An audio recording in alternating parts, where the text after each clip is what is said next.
It's Wake Up Wyoming with Glenn Woods. 30.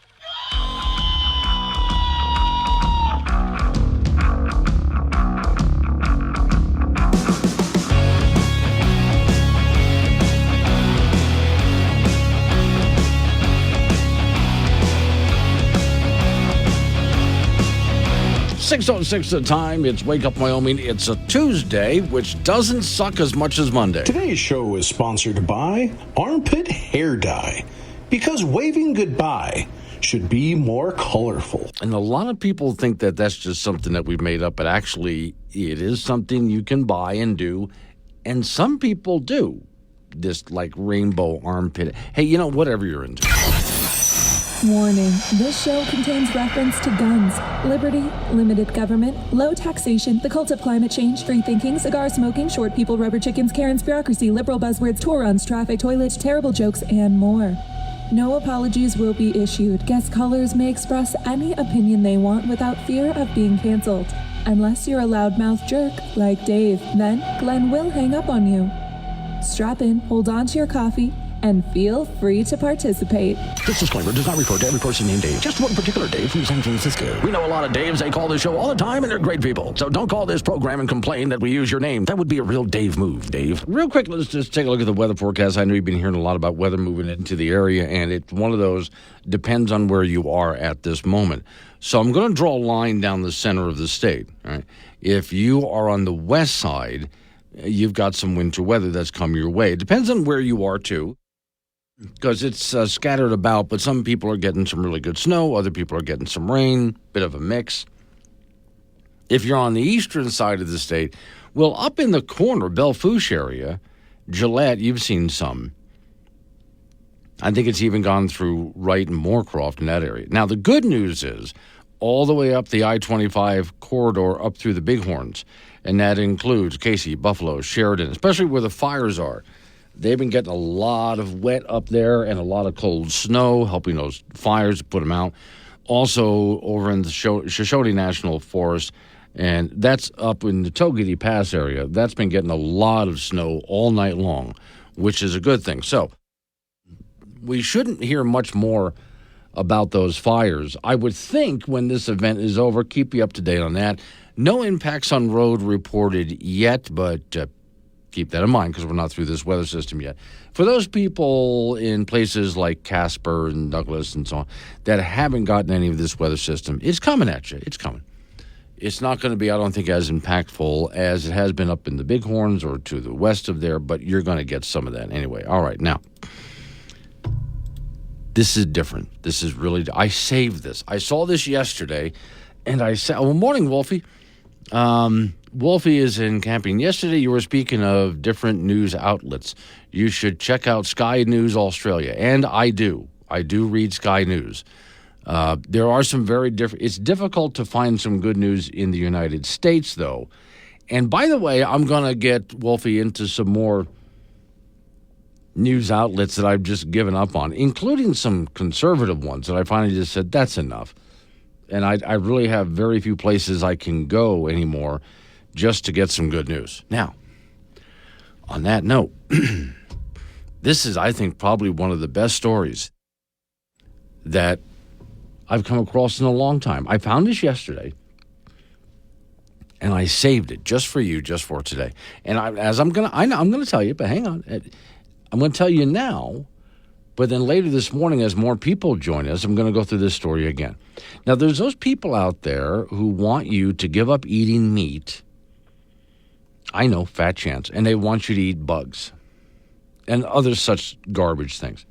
And they are trying anything they can to get you to do it. Now, when they came up with this whole idea of, well, you got to eat bugs and other garbage to save the planet, they thought that was a winning argument. But really, not many people have gone for it. The companies that have put out the Impossible Burger and things like this are not doing all that well. Despite all of the publicity that the left gave them on fake news media outlets, they really didn't get off to a great start. If you go to your grocery stores, you will find a section with some of this stuff in there, but it doesn't sell all that well. So if telling you that eating this stuff is going to save the planet isn't going to work, then what next? They need a big push. Well, how about from oysters to chocolates, and how about eating things like crickets? This kind of stuff will help your libido. You will have a better sex life. Yeah, that's right.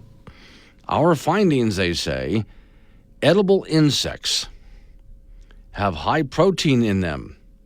There are some 2,000 edible insects worldwide, many of which are high in protein, such as the black soldier fly larva, mealworms, crickets, locusts. And in their study, a team set out to understand the health benefits incorporated in edible insects. The team enlisted 216 rats. So they didn't eat it themselves. They got a bunch of rats to eat them instead, which were fed either, and it talks about the different bugs, over a 12-week period. Throughout the study, researchers monitored the rats' libido, their sleep, their hair, their growth, overall health. The results revealed that rats that were fed grasshoppers exhibited enhanced libidos. Yeah, and the same thing worked with fish as well. Sleep quality improved with rats experiencing longer, more restful sleeps, especially if they ate the grasshoppers. Meanwhile, hair quality was much better, more supple hair. The study only focused on rats. The researchers say the same findings could also apply to humans. Oh, I see. So you didn't test this on humans. Gotcha. So you guys didn't go ahead and eat this yourself to find out if it actually worked. But what they're trying to convince you of, you need to eat grasshoppers. Because if you do, you will have a better sex life. I see. However, if I were to tell some girl that I just met that I eat grasshoppers, yeah, I doubt I'm going to have a sex life with her because I eat grasshoppers. Unless she's into eating grasshoppers, too. All this cake needs is flour, eggs, and 20 grams of dead insects. No, you haven't misheard. A team of scientists at Belgium's University of Ghent are trying to find a way to substitute dairy in cakes, cookies, and waffles. They say deriving grease from insects is more green than dairy production. They are more sustainable because they use less land. They are more efficient converting feed to whey. By soaking the insects in a little bit of water and then mushing them with a kitchen blender before centrifuges separate a butter-like substance, a grease is made which the team used to bake with. But how does it go down outside of the lab? Think you would eat insect fat cakes? I don't think so. I don't think so. The team say that consumers can't taste the difference when a quarter of the milk butter is replaced with the fat from the insects. But they start to notice when it gets to the halfway mark. So who knows? One day you could be munching on a cockroach croissant as you head to the office, or making your nearest and dearest a beetle birthday cake. The nice thing about eating a cricket is I can go ahead and pick my teeth with it afterwards. Just grab one of the legs. Works fine. Morning, Ran and for danger. Nice try, nerd. I guess she's calling me a nerd. Are you calling me a nerd? Which would be true. Yeah, she said, nice try, nerd. I am married with 3 kids. Sex life is dead anyways. Well, go out and eat more crickets. Come on, woman. Red and Casper, they're eating black fly babies. I'm calling PETA. Iety John, morning, Glenn. Would you want to kiss a girl that ate bugs? Yeah, but here's the thing, though. When we were younger, didn't we try to get other kids to eat bugs, too? It was sort of a dare, right? Then would you kiss a girl who ate bugs? No. Not so much because of the bugs that's in her mouth there, it's just because of her mental state. I can't go without playing the Wiggles Burger commercial. Welcome to Wiggle Burgers. Would you like to see a menu? Sure, but I probably just want a rib burger and some fries. I'm in a hurry and I'm really hungry. You might like the grasshopper bacon bits or the mealworm arancini. Maybe try some worm salt But soup. wait, what the heck is the mescal worm salad? Oh, those little guys are great. We crushed them fresh this morning. You crushed. Have to do it while there's still larvae, or there's that horrible crunching sound. Besides, most people don't like exoskeleton in their mouth. Just what the hell are you saving here? Sir, Wiggle Burgers is a bug restaurant. We serve only organic, sustainable bug and bug larvae. Gotta keep that carbon footprint down. Save the planet, you know? Oh, please tell me they brought Candid Camera back. I don't understand. Yeah, you're probably too young for that television show. It was on back when a person had to get up and go change the channel. So you remember when the world was in black and white? Well, most things were black and white back then. I have no idea what the hell is going on now. Look, I'm in a rush. Just give me a bowl of cereal. That should be safe enough. Mealworm puffs okay? Do you want nut milk or freshly squeezed cicada larvae? You don't just have cow's milk, do you? That's disgusting. You know, if you keep grossing people out like this, you'll kill everybody's appetite and starve the human race. Guaranteed population control? That sounds perfect. To be honest with me, do you really eat this stuff? Oh, come on now. If you advocate for this stuff, you don't actually have to do it. Oh, but the rest of us better, or else. Damn straight. Hello everybody. We are going to die in about 30.1 seconds, so brace for impact. Bye. Mwahahaha. You're listening to the radio. Wake Up Woods on K2 Radio. Got something to say? Chat him on the Wake Up Wyoming mobile app or call 888-97-WOODS. All right, latest news I have for you on those ballot drop boxes that were set on fire. Portland Police Bureau said, and they described this as an incendiary device. Doesn't say what exactly it is, but you can make a lot of things at home, I guess. Was placed inside of a sidewalk ballot box, Central City District. By the time officers responded to reports about it, about 3:30 a.m. local time, security personnel in the area had extinguished the flames. Here's a quote. Officers determined that the incendiary device was placed inside the ballot drop box and used to ignite the fire. Well, obviously. Photo posted by the Portland Police showed a hole burnt into the side of the ballot drop box, and only three ballots were inside. Those votes they are able to determine who the voters were, and so they'll be contacted so they can go, fix their vote. A Vancouver ballot box was burned by arson Monday morning, authorities report. That was set on, and talks about where exactly, and this is a different looking, but you might have seen the video of this. That was the red ballot box, and even says ballot drop box. These boxes are metal.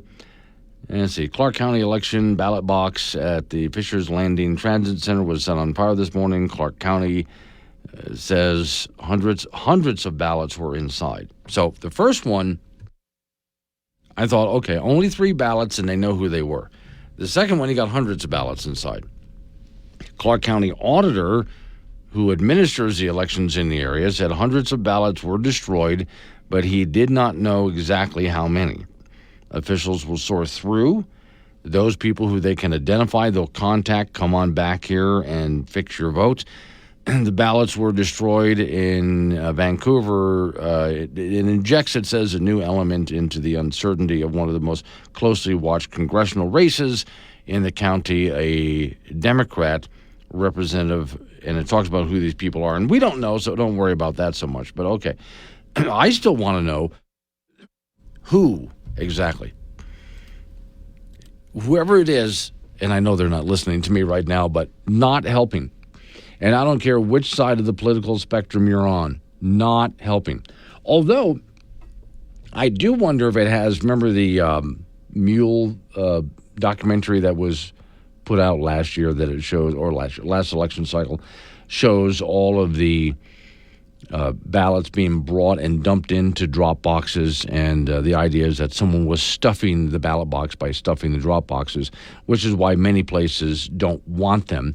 And even our own Secretary of State Chuck Ray here in Wyoming would rather not have ballot drop boxes because he worries about the fraud in them. And one of the things I would look into with something like that is to make sure we have a number of how many people are actually registered to vote, and what was stuffed into the ballot drop box, does it put us beyond the number of registered voters in the area? Start with that. but also go through every ballot in the drop box to make sure they are who they say they are. Also, purging before an election cycle has to be done. The people who have left the area, the people who have died. Oh, don't forget, I've been saying this for many years. I think a lot of people don't understand that the Democrats are performing a public service. See, we fought our American Revolution, in part, just in part, over taxation without representation. Now, in America, do we tax the dead? Yes, we do. So should the dead be allowed to vote? Well, obviously. So you see, the Democrats are just making sure that your dead relatives and friends are represented. Now, if you're wondering, Uncle Mort was always a Republican, so why is he suddenly voting Democrat now that he's dead? Well, brain dead zombies vote how? Yeah, okay, so see, there's the answer to your question. I'm here to solve these mysteries for you. That's what I'm here for. Coming up on 6:30, local news coming your way after local news update on the weather forecast. You and I get back into it again. Phone number is 888-97-WOODS, 888-97-WOODS. Update on that weather forecast, but at 6:45, Don Day gives the extended forecast, which is important with all of the cold and wet that we have moving into the area, which, as far as I'm concerned, is welcome, especially up in the fire-prone areas. It's Wake Up Wyoming.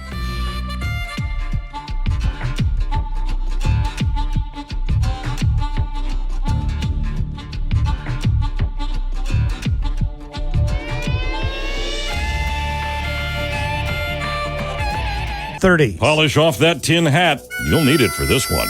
Wake Up Wyoming with Glenn Woods. Available on demand on the Wake Up Wyoming app.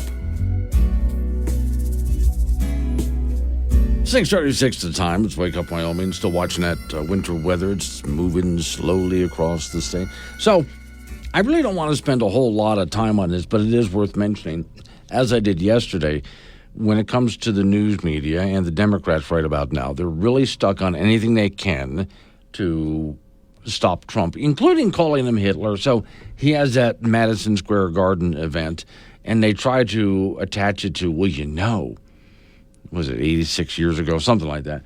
There was a pro-fascist Nazi event there at Madison Square Garden. So what do you think? That, which has nothing to do with what. Also, by the way, Trump brought a lot of minority people up from all sorts, including Jews, all sorts of different people that come up and talk. So obviously not. But all right, headline for you from Prager University. Yes, even Democrats are getting tired of the Hitler comparison, which I expect that they are. Now, will it change their vote? Don't know, but they're getting a little sick of this because this is not a good campaign strategy, which is why I want the Democrats and the news media to keep doing it. The story says it's not many Democrats saying it out loud, but at least a few are standing up to the bullies in their party who are demonizing Republicans as Nazis.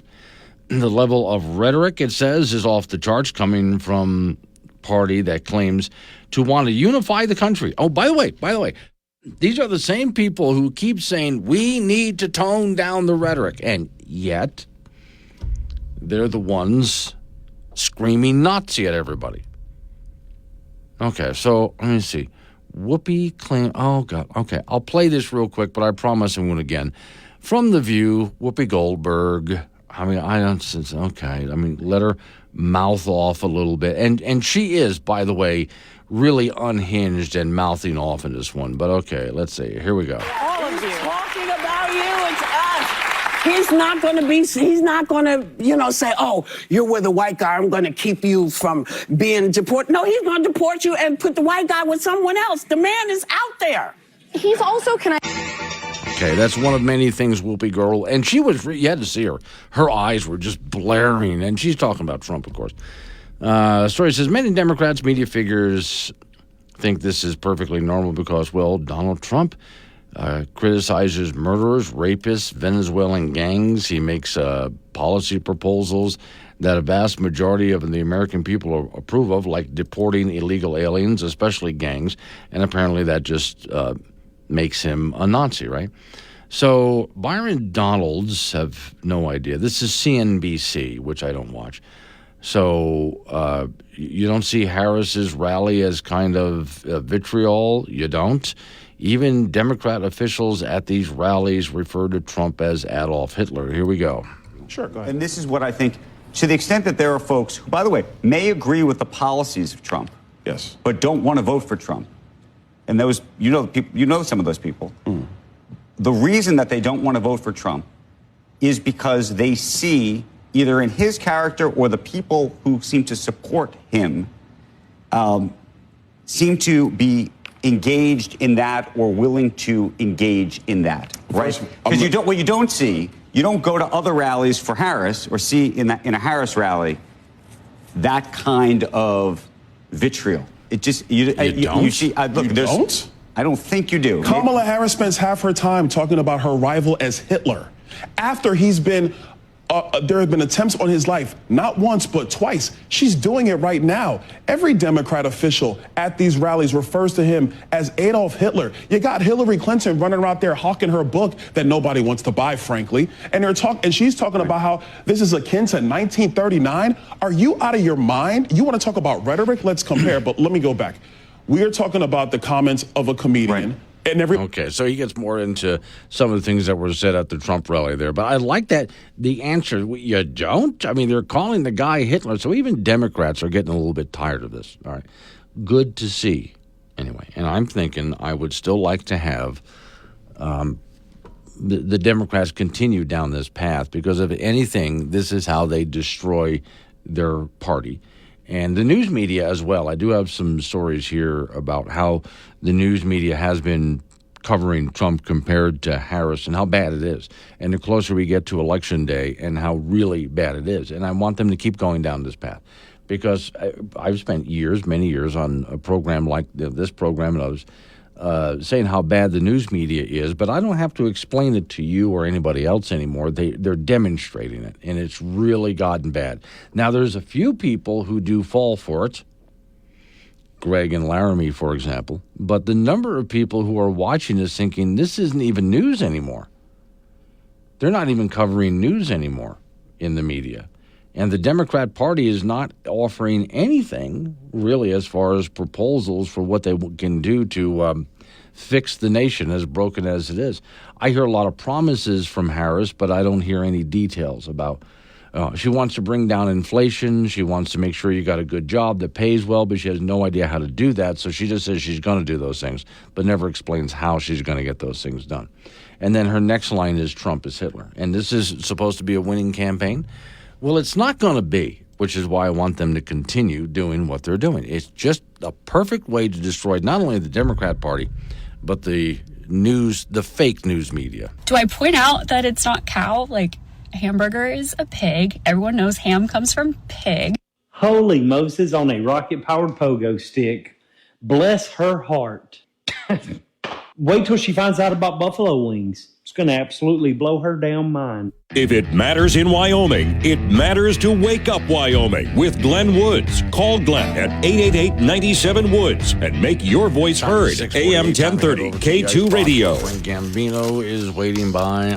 Frank, sometimes the best ideas are the ones that you and I don't have. I know, yes. And since we don't have, and some ideas we do have. Yes. Are not very good ideas to begin with. So we'd rather have none and no failure, as opposed to have some and fail.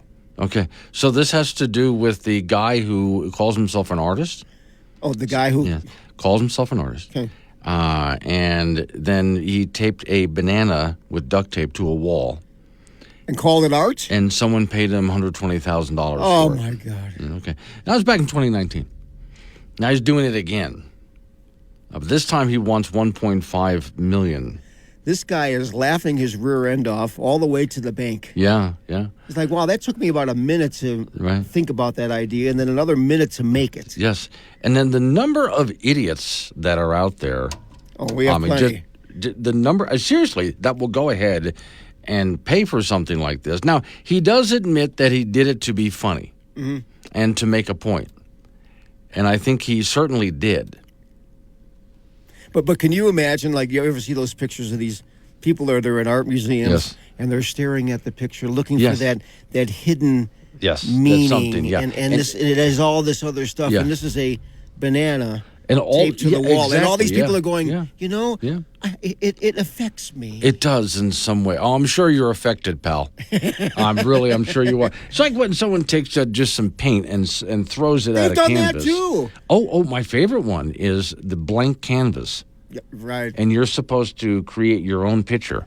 Yeah, that'll Okay. be $100,000 to take that home and hang it on your wall. No, the artist, that's what we pay you for, Yes. is you make the picture. You make the and whole then thing. we look there. at it. But to make fun of it, the guy taped a banana with duct tape to a wall, and somebody did pay $150,000 for it, which I think perfectly makes his point about how stupid people are. Now, at some point, do you eat the banana?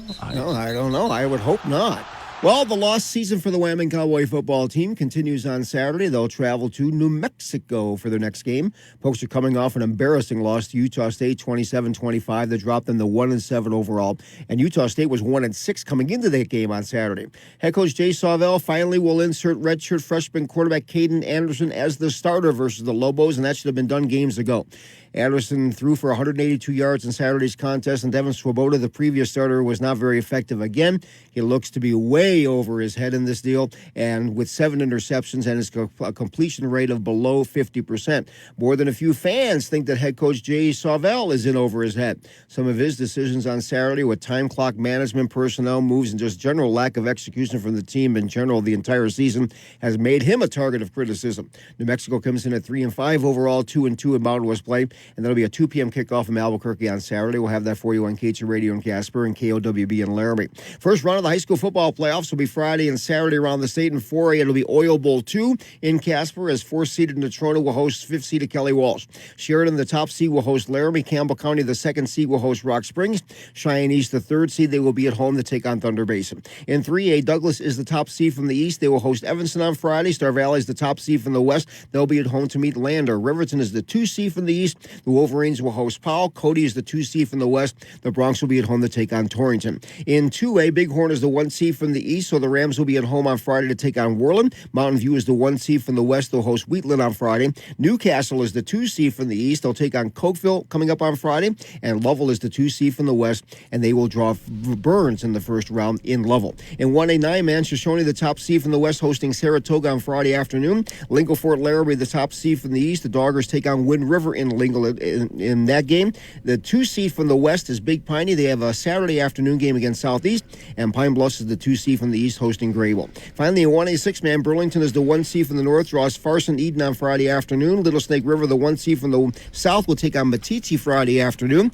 And the number 2 seed from the north is Riverside. They draw DuBois, and the number 2 seed from the south is Encampment. And the Tigers will host KC on Friday afternoon in round 1 of the high school football playoffs. Okay, you are getting questions from people while you're talking there. Fire Pit Paul, does Frank have any more M&Ms left? No, you know what? I have not touched them yet. Okay. It's almost like I'm afraid to stick my hand in there, but I will. Okay. Because how many M&Ms do you think are in that bag? Oh, man. 300? Just 400? Something like that. So the answer is I'm going to dig into it here for breakfast. Yes. Okay. With a little milk on top, and you're all good. Yeah. And a banana. Call it art. Then Justin, and I don't know what this means, be sure to ask Frank about the Hail Mary. Oh, I know. I'm not even going to talk about it. No, okay. That's right. So the Bears lost in the Hail Mary. Okay. Frank is not going to talk about it. That's awful. And Mike Myers says it's the banana story. Art with appeal.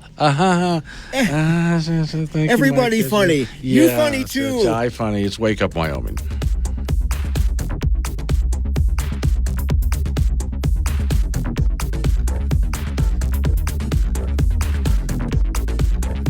Dirty.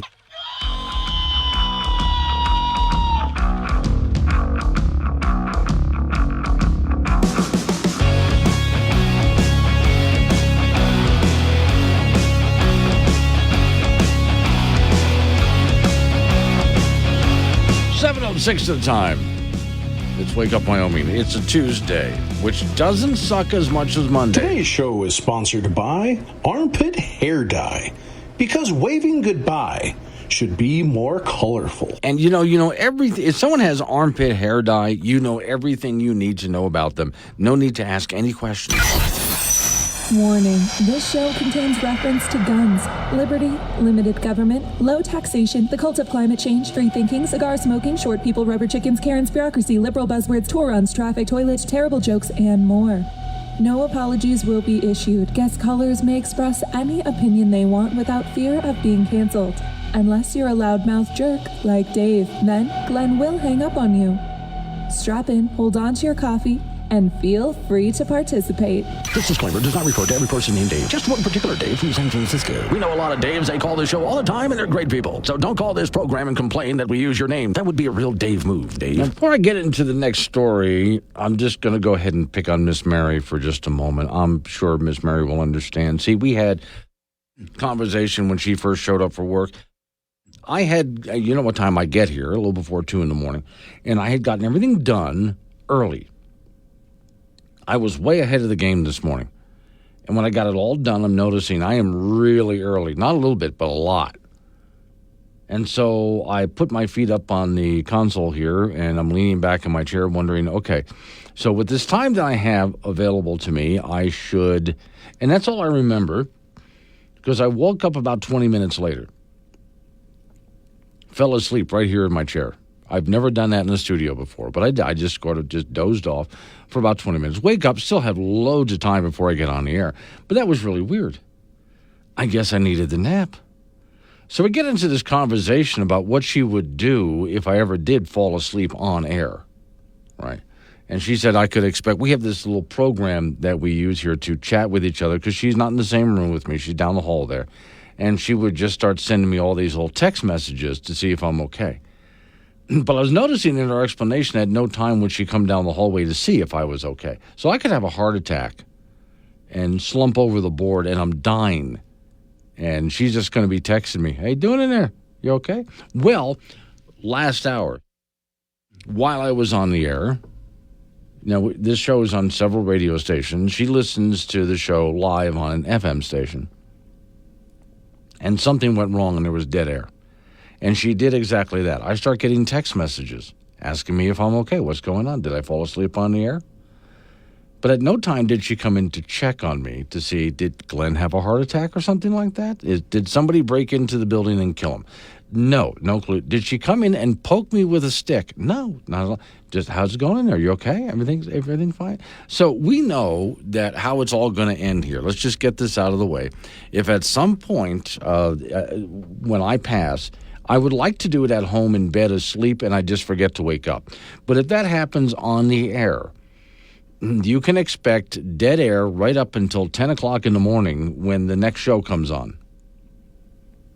And at no time is Mary going to come in to poke me with a stick to see if I'm okay. Just so you know, that's how it's going down. We've already established the whole thing. Now we got that out of the way. I just like to know how things work. I'm not being critical of anybody here. I just like to know what the deal is. And we all know now that that's how it's going to work. So if that happens on the air, we know the deal, right? We good? Okay. Moving on. Headline for you from Wildfile here in Wyoming. Hungry for electricity, artificial intelligence firms are knocking on Wyoming's door. I have a suggestion after I read this for you for these artificial intelligence firms.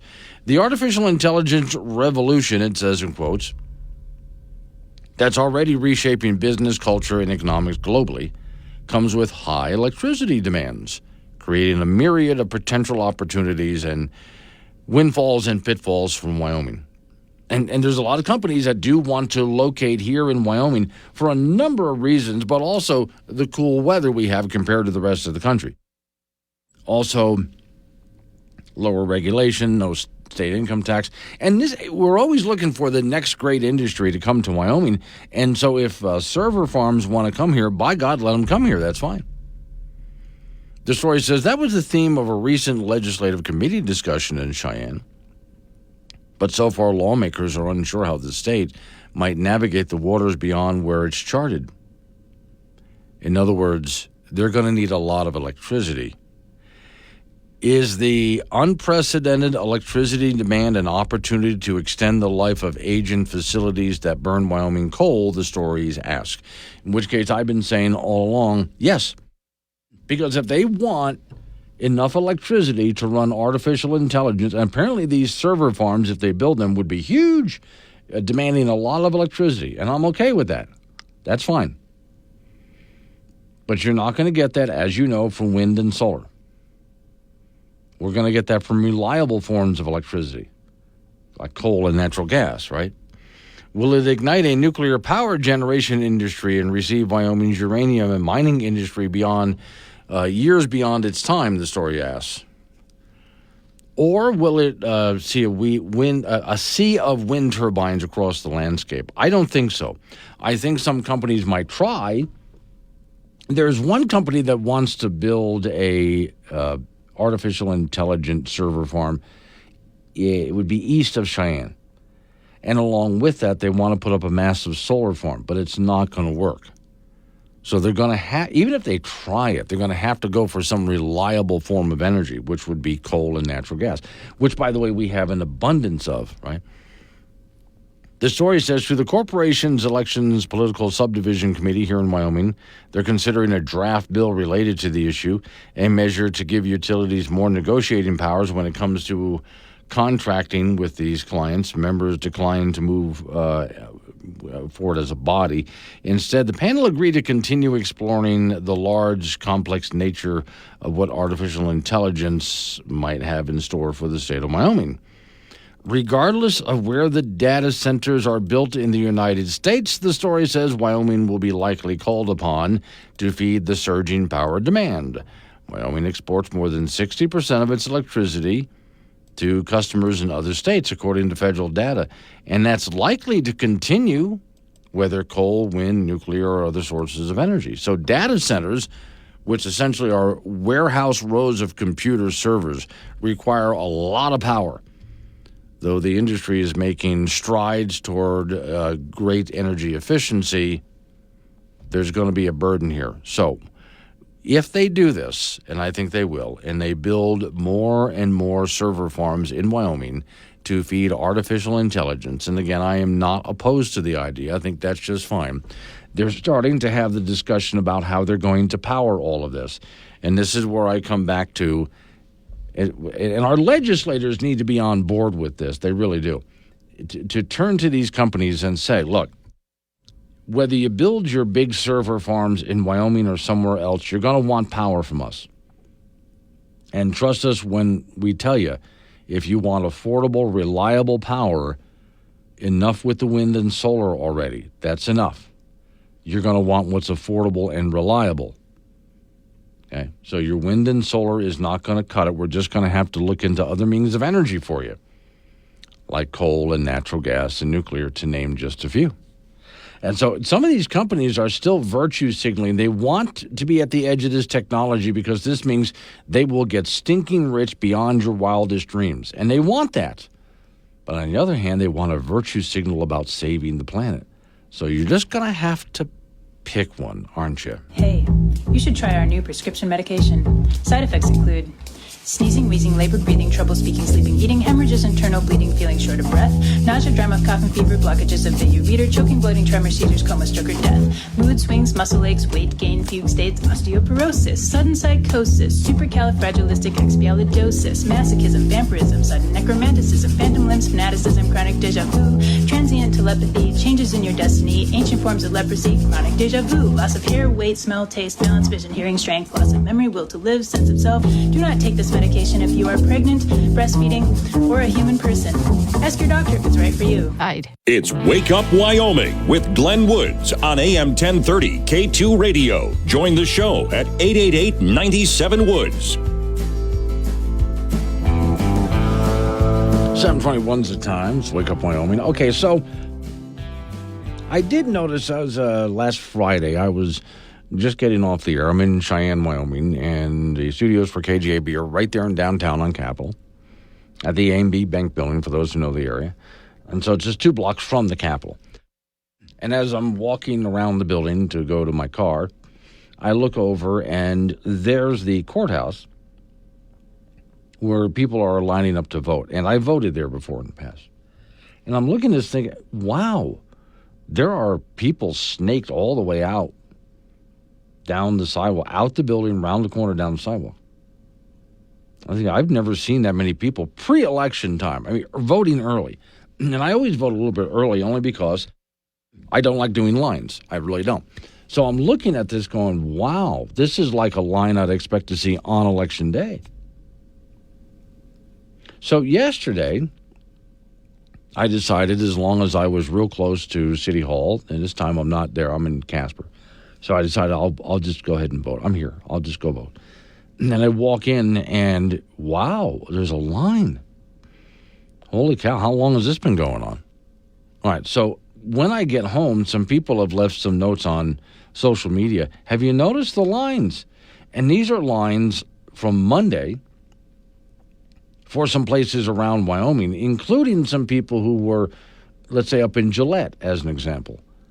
And voting early is, again, there's a line out the door already. Usually you don't get that kind of line until Election Day itself. This is a bit different, isn't it? Okay. And so then I decided, well, let's go ahead. I've heard a lot about early voting around the country. That's Wyoming. Let's take a look at early voting around the country. And a lot of that has been going on. This is one election when there has been a lot of early voting going on. And I'd like to know when it's all over with, let's go back and look at the numbers and see, is it just our imagination here, or are more people voting early in this election than ever before? And if so, why would that be the case? I would say keep in mind, though, that as votes come in, this has absolutely nothing to do with who's going to win. If there's more Democrats voting than Republicans or more Republicans voting than Democrats early, that has absolutely nothing to do with who's going to win this thing. And also the polls, just kind of toss those two. I always say that to you. Don't worry about the polls. But it is interesting to me, this election it seems to me to be very different, with a number of people who've decided just to show up really early and go ahead and get those ballots in for whatever the reason they do that. Now, again, for me, it's always been just because I don't like doing lines. When I see a line of people, I don't want to get into it. I'd rather go do something else, come back when nobody else is there. And now the only reason I got into the line yesterday and said, I'll go ahead and vote, is because the line was moving pretty quick. When I got into the clerk's office, they have a nice long counter there, and it was all hands on deck, getting people checked in and getting them, their ballots and go ahead and vote. And so the whole process there was moving really quick, which was nice to see. And so I wonder, what is that going to be like on Election Day? I also take that from times in the past when I lived in some major cities. This is my early years, when I didn't know any better. And I decided I'll just go ahead and vote on Election Day. And wow, what a mistake that turned out to be, as lines snake around the corner and so on Election Day. So that's where I decided I'm just going to go ahead and do this early. But it's interesting to me, and I was just wondering, for those of you out there who have, in your area, wherever you may have been, have you noticed the same thing?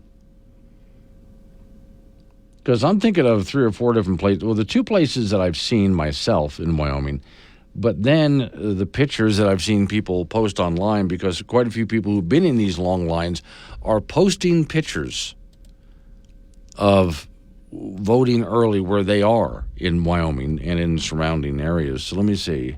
Let me try this one. I'm trying to type something in. If the computer will go ahead and cooperate with me. There we go. And I'm trying to see if they have any numbers for early voting around the country right now. Early voting has started. Here's what to watch. Early voting and ballot state by... NBC News wants to go early voting by ballot state-by-state results. Well, that doesn't mean a thing. I don't care what that is. Okay. How to avoid misreading the early voting numbers. Oh, there's an NBC story. How to avoid misreading early voting numbers. Answer: don't believe what you're seeing so far. Just like don't believe the polls right about now. Okay, so I don't see anything at this point that shows, again, there's a lot of people voting early in various states. And let's see if I can go ahead and find where Wyoming would be here. Yeah, it does show that a large number of people have voted early in Wyoming, although it doesn't give exact numbers, and many other states. States that really haven't voted early all that much, let me see, Iowa, Missouri, Oklahoma, Mississippi, Alabama, but places where people have voted early and in large numbers: Georgia, Texas, Florida, Arkansas, Nevada, Massachusetts, Vermont, Maine, to name a few places where people, and I understand the Georgia thing because of the problems they had in the last major election, how people want to show up and get voting done early. All right. To me, it was just a curious thing, and I wondered if that had anything. And did you vote early, by the way? Oh. And I want to mention this. I knew this was going to be on the ballot because I know the ballot in advance, but I noticed, again, that there were some people on the ballot that I've never heard from. Like, for example, some people running for office in the Wyoming Libertarian Party and the Wyoming Constitution Party. And I've never heard from these people in any way. No yard signs, no mailers, and let me see. Yeah, that's right. I do a radio show that's on a bunch of stations around the area. You would think if they wanted to get the word out that they were running for office, that they would want to appear on this program. And yet, and it's not like we haven't put the word out to everybody, but there's a couple of political parties out there. Do you know of any since I'm talking to mainly a Wyoming audience here, do you know of anyone in Wyoming, Libertarian or Constitution Party, that's running for anything? And I would bet that the vast majority of you never heard of such a thing. And yet these are political parties in Wyoming that actually have candidates out there. I have barely heard from the Democrats. Not none, but I've barely heard from any Democrats this time around. Not in this state, anyway. So there's a couple of parties out there that could make a difference if they decided to get serious about running for office, but they haven't. And so here I am looking at the ballot going, don't even know you people. Never heard anything from you.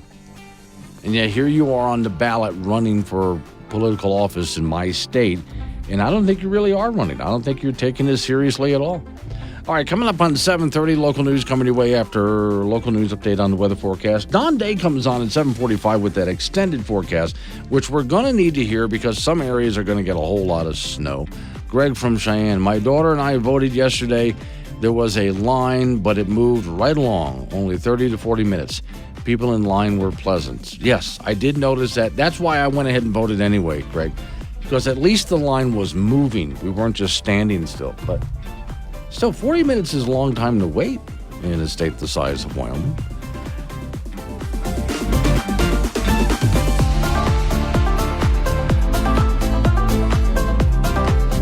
Download the Wake Up Wyoming mobile app. Listen anywhere and chat live with Glenn during the show on AM 1030 K2 Radio.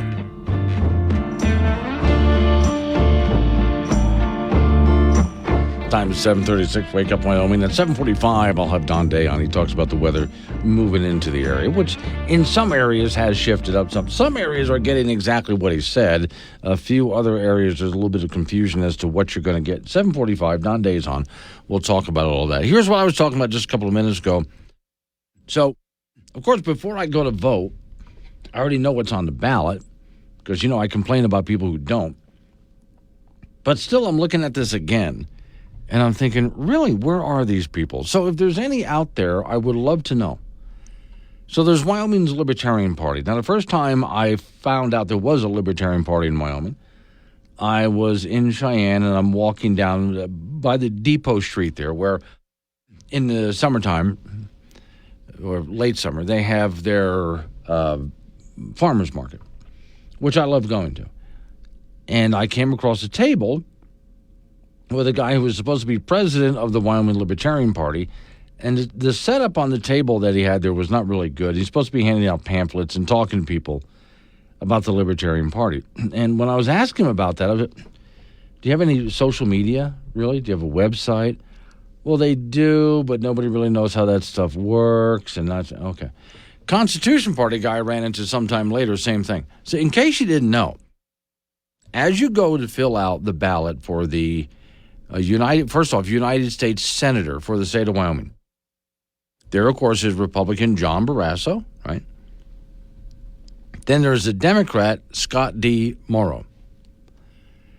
Now, I'm looking at the Democrat, and I'm thinking, in the past, when Democrats were running for office in the state of Wyoming, they would at least we would get a hold of them, or they would contact this program and come on. And it didn't matter that I disagreed with them. I would let them talk because they're running for office. So I would just let them say whatever they wanted to say, and that's fine. I put my opinions aside and let you hear what they have to say. Never heard from this guy, ever. Now, United States House of Representatives, of course, Harriet Hageman is running, right? After Harriet, the Democrat Kyle G. Cameron. Have you ever heard from this person? I haven't even gotten any mailers. Have you heard, out of those two candidates, Democrats that I just mentioned, have you heard any radio commercials? I haven't seen anything in any newspapers or publications anywhere. If they have run anything, I haven't heard it. And again, you would think that person would want to be on this program, but never heard a thing. Libertarian candidate, Richard Brubaker. Never heard of him. And we put out notices to all the political parties in Wyoming. Would you like to come on the show? Nothing. Jeffrey Haggart, or Haggett? Yeah, Haggit. Constitution Party. Ever heard of him? No.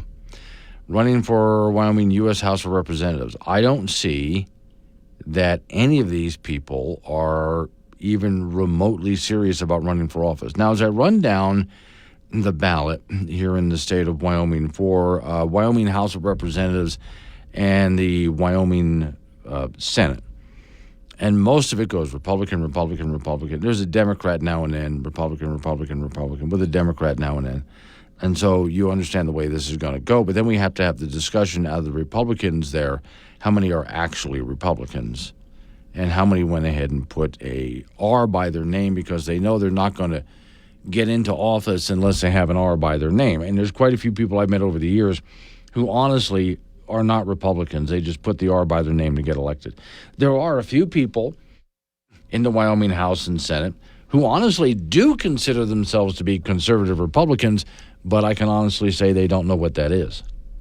They're in the wrong party. They should be running as a Democrat. And I don't mean like an Ocasio-Cortez kind of Democrat. They're Democrat light, but they're certainly not Republicans.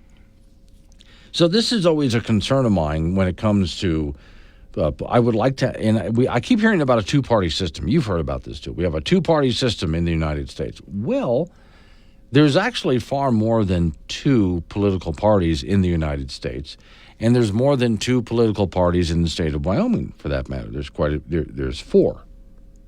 There used to be more than that. The Green Party used to be here, as an example. But there's four right now, political parties. But you only hear from one of them, and that's the Republican Party. This time around, the Democrats have not really made much noise anywhere. I know for some of you who are in Laramie County, you are hearing a few political ads from a couple of candidates out there. Other than that, on radio stations mainly, and other than that, there's anybody? Yeah, there's some Democrats running, but have you heard from them? All right. I would just like to hear, Jeff and Casper. I guess they are scared of you, Glenn. And if they are, they shouldn't be. I've been very fair to candidates that I disagree with. When it comes election time, I put my opinion aside and I let them talk. You would think they'd want to come on and make the case, but it's not just that they haven't been on this program. I haven't heard from them anywhere. 742, wake up. And we're back. Sorry, we were busy tricking pescatarians into eating Rocky Mountain oysters. Wake Up Wyoming with Glenn Woods. 7:45 is the time. It's Wake Up Wyoming off. We go to talk to Don Day from Day Weather, who's a happy man today because, Don, you finally have something to do. I know, right? Yeah. I mean, we have been in a situation here for what seems like forever. I mean, we had that one system come through October 17th and 18th, but that was the only system we had, and now this one. And you look, it's about been 10 weeks we've had two storms, really. Yeah. So it is good. I've been watching overnight, basically, and it's nice to see up in the Bighorns.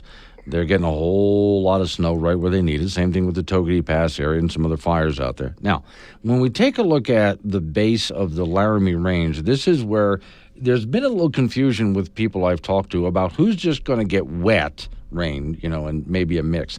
And it's going to get snow up in the higher elevation. Is that right? Yeah, but like every storm that hits Wyoming, it never hits equally. In elevation, especially with the fall and spring storms, elevation really plays a really big role. We certainly are going to see some heavy amounts of snow in some of those higher elevation areas. Now, the Laramie Range foothills, you take the Laramie Peak area, you go Laramie Peak to Casper Mountain, you get above 8,000 feet in that range. I could see 6 to 12 inches of snow falling. That would include the top of Casper Mountain. The base of Casper Mountain could do well. I think the low elevations, we're already seeing snow falling, and it's not going to be getting any warmer. So this will be the first low elevation snow for many. But as we like to say, results may vary depending on where you are and what your altitude are. The higher up you are, the more snow that's going to accumulate. The lower you are, a little bit less. But even the lower elevations of the state, I mean, we're seeing snow down in Gillette right now. So those snow levels are as low as they've been all season. Okay. And it looks to me, as I've been watching, like I said, all night, this is kind of a slow mover. It is. It's taking its time, and it's going to be overhead today, tonight, and through a good portion of tomorrow morning. By tomorrow afternoon, we'll start to see the system slide off to the northeast and out of the area. But it isn't moving through quickly, and that's why we're going to have this concentration from the southwest corner to the northeast corner of the state through the central counties of the state, the heaviest precipitation throughout the course of the day today. It may not be continuous. We're going to see kind of a wave of the moisture here early in the day, then another wave developing this evening and overnight. All right. So, but just so the kids know, Don made sure that Halloween is nice for you. Cold, but nice. Yeah, it's going to be chilly, but the storm will be done. And the good thing about Halloween is while it won't be really warm, I don't see too much wind, so that'll be nice. All right. Thank you, Don. Don Day from Day Weather, who's finally a happy man because, well, we finally got some decent weather in here for him to report off to the icebox. We go. Frank Gambino is waiting by. All right, Frank, I hate to say this live on the air, but you were right. About what? Well, I went ahead and took a look at what is the best-selling candy of this Halloween. M&M's. M&M's, by far. Candystore.com. Yes, and not by just a little bit. I mean, by really, people are just having at M&M's. Number 2, Reese's Cups. Yes. Now, number 3, I don't understand. Sour Patch Kids? No, pass. No. And I'm sorry, folks, but I've never been a big fan of Skittles, which is number 4. I like them because they got enough sugar in them to get you going. It's almost like 5 cups of coffee. Yeah, I like that. Okay. I just never did like the flavor of Skittles myself. Starburst, you a Starburst fan? Yeah, I like those too, Okay. but not all the colors. Now, here's another one which I don't like, Hot Tamales. No, pass. Yeah, but that's number 6 on the list. Yeah. Now, number 7 on the list, I'm a fan of, and I like the fact that so many people that I know don't like them, because that's more for me. Candy corn. Pass. I will take your candy corns. That other video that you passed along to me, even the guy says the candy corn goes like almost in the garbage. Yeah, well, but he said loose candy corns. Yeah, they all go in the garbage. Okay. Number 8, which I expected number 8 to be much higher, Hershey's Kisses. Mm-hmm. Okay, those are great. Yeah. Number 9, Hershey's Mini Bars. I get it. That's fine. There's some right in there, that pumpkin thing right there. And number 10 is one of my all-time favorites, Butterfingers. Yes. Yeah. Yes. Now, my main complaint, though, is what we've talked about before. While the candy has been getting more expensive, it has also been getting smaller. Right. I think one of the best ideas candy companies actually figured out is to partner with ice cream companies. No. You know, and like Butterfinger ice cream and Hershey's ice cream, like that's genius marketing, and everyone loves candy. And then they say, "Oh, it's ice cream too, sure." Oh, sure. Yeah, go ahead, mix all. In fact, I was watching, those shows like How It's Made and the Foods That Made America. They recently had a peanut butter episode, and when peanut butter is actually a relatively new thing, believe it or not. And then when they got into the candy companies thing, so we start adding peanut butter to all sorts of chocolatey things, because that's a flavor combination that, oh, dear Lord, that's good. Oh, absolutely. All right, the first round of the high school football playoffs will be Friday and Saturday, and 4A on Friday. It's Oil Bowl 2 in Casper as 4th seeded Natrona will take on 5th seeded Kelly Walsh. Sheridan, the top seed, will host Laramie. Campbell County, the 2nd seed, will host Rock Springs. Cheyenne East, the 3rd seed, will be at home to take on Thunder Basin. In 3A, Douglas is the number 1 seed from the East. They'll host Evanston on Friday. Star Valley is the top seed from the West. They'll be at home to meet Lander. Riverton is the 2 seed from the East. The Wolverines will host Powell. Cody is the 2 seed from the West. The Bronx will take on Torrington. In 2A, Bighorn is the number 1 seed from the East, so the Rams at home on Friday take on Worland. Mountain View is the number 1 seed from the West. They're going to host Wheatland on Friday. Newcastle, the number 2 seed from the East. They'll meet Cokeville on Friday. Lovell is the 2 seed from the West, and they will draw Burns in the first round. In 1A 9-man, Shoshone is the top seed from the West. They're going to host Saratoga on Friday afternoon. Lingle Fort Laramie is the top seed from the East. The Doggers face Wind River in Lingle. The 2 seed from the West is Big Piney. They have a Saturday afternoon game against Southeast, and Pine Bluffs is the 2 seed from the East. They will host Grable. Finally, in 1A 6-man, Burlington is the 1 seed from the North. They will draw Farson Eden on Friday afternoon in round 1. Little Snake River is the 1 seed from the South, but they'll take on Meeteetse on Friday afternoon. The number 2 seed from the North is Riverside, and they will play Du Bois. The number 2 seed from the South is Encampment, and the Tigers will host KC on Friday afternoon. The lost season for the Wyoming Cowboy football team continues on Saturday. They will travel to New Mexico. Pokes are coming off an embarrassing loss to Utah State 27-25 on Saturday to drop them to 1-7 overall. And Utah State was 1-6 coming into the game. Head coach Jay Sawvell finally will insert redshirt freshman quarterback Caden Anderson as the starter versus the Lobos. That should have been done games ago. Anderson threw for 182 yards in Saturday's loss. Evan Swoboda, the previous starter, was not very effective again. He looks to be way over his head in this deal with 7 interceptions this year and a completion rate of below 50%. More than a few fans think that head coach Jay Sawvell is in over his head. Some of his decisions on Saturday with time clock management, personnel moves, and just a lack of execution from the team the entire year. So it made him a target of criticism. New Mexico comes in at 3-5 overall, 2-2 in Mountain West play. That'll be a 2 p.m. kickoff from Albuquerque on Saturday. We'll have it for you on K2 Radio in Casper and KOWB in Laramie. That's it in sports. So I guess the coach is going to get a lot more heat, or coach is a lot more heat now because people just expected more out of them. Well, and a lot more. So you have the rest of the season here to, you play for pride and say, you know what, let's show what we're really made of. Or in some cases, the team will just, we're just going to mail it in. Yeah. You don't want to follow teams that mail it in. Play hard to the end. Yeah. Please play hard to the end. Sake. Don't just show up and lose. No. Don't do that. Next game. No. We need at least 2 wins out of you this year. People are already bailing on this thing anyway, so don't give them any more reasons. All right. Thank you, Frank. Coming up on some local business we have to take care of.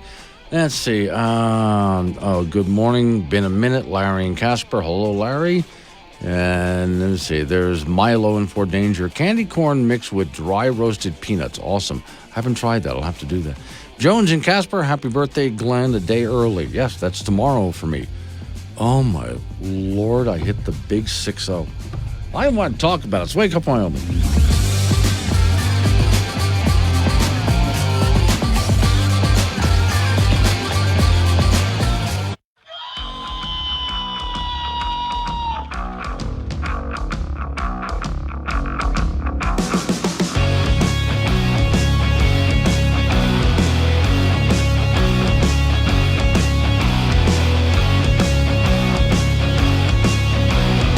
It's 8:06. It's Wake Up Wyoming. It is a Tuesday, which never sucks as much as Monday. Today's show is sponsored by Armpit Hair Dye, because waving goodbye should be more colorful. I know that if I'm dating a woman and she waves goodbye to me as I walk away and she has dyed armpit hair, I just know. No way in hell she's for me. It's not possible. It's open phones. Warning. Wake Up Wyoming is about to enter daily open phones. This means that anyone will be allowed to call in and talk about anything. I mean, imagine if we actually allowed you on air to say anything you wanted. Scary, right? Well, we're just that brand of crazy. If you are offended by what other people think, then maybe you want to tune out right about now. Just saying. If you should choose to call, just remember, the more funny and interesting you are, the longer Glenn will keep you on the line. Obnoxious jerks will be hung up on. Dave, all right, strap in, and let's do this thing. 888-97 is the phone number. That's 888-97-WOODS. You can talk about what I'm talking about. Change the subject, fine by me. Okay, so I got to get back to this story. For those who were with me in the 6 o'clock hour, you heard this. I said I was going to bring it up for everybody who joins me later because it's just too good. All right, so those people who would like to get you to eat bugs rather than meat. We've had this conversation before, right? And they try to convince you that you need to eat bugs rather than meat to save the planet. These are the same people who are trying to get you to eat the Impossible Burger and other fake meat stuff. They couldn't get you to go vegan. So they tried to convince you that eating this stuff would save the planet. And that didn't work either because the sales of this stuff is pretty much not. I mean, there is some sales out there, but it's the kind of people who go vegan anyway that are eating this garbage and not the rest of us. All right, so now they have to try a new ploy. So what's the latest ploy to get you to either start eating fake meat stuff or start eating bugs for that matter? Well, here's the story that I have in front of me. Ready? Unexpected food can boost your sex drive. Yes, that's what they're going to try. Oh, yeah, you start eating bugs, it's going to... They actually make the case in here. So here's what they did. They did a research study feeding bugs to a bunch of rats. Yeah, not human beings, rats, because they wouldn't do this themselves. And then they watched the rats to see if they changed at all. And they said, well, their coats got softer and more supple. They had more energy. And their sex drive just went way up. Here's the problem with that. If you go on a date, and let's say you've been eating bugs, okay? You're on a date, and you've been eating a lot of bugs, like crickets, stuff like that. And so your sex drive is really way up there. Unfortunately, the person you're on a date with is going to get turned off the moment they find out that you've been eating bugs. So how the hell is this supposed to help anything? I don't understand the strategy here, but that's what they're trying to tell you. Eating bugs will increase your sex drive. I don't need my sex drive increased, do you? That has not been the problem. The problem is we need to seem more attractive. Now, I tell you what attractive is. You tell me if I'm wrong about this. More attractive is a person sitting there eating a nice, juicy steak. Now, that's hot. That's attractive. And if you live in some states like Wyoming, for example, and you find that person sitting there eating some big chunk of meat, and you find out they went out and hunted that meat, killed it themselves, dressed it themselves, and now they're sitting there eating it. See, that's attractive. Well, to people like us it is anyway.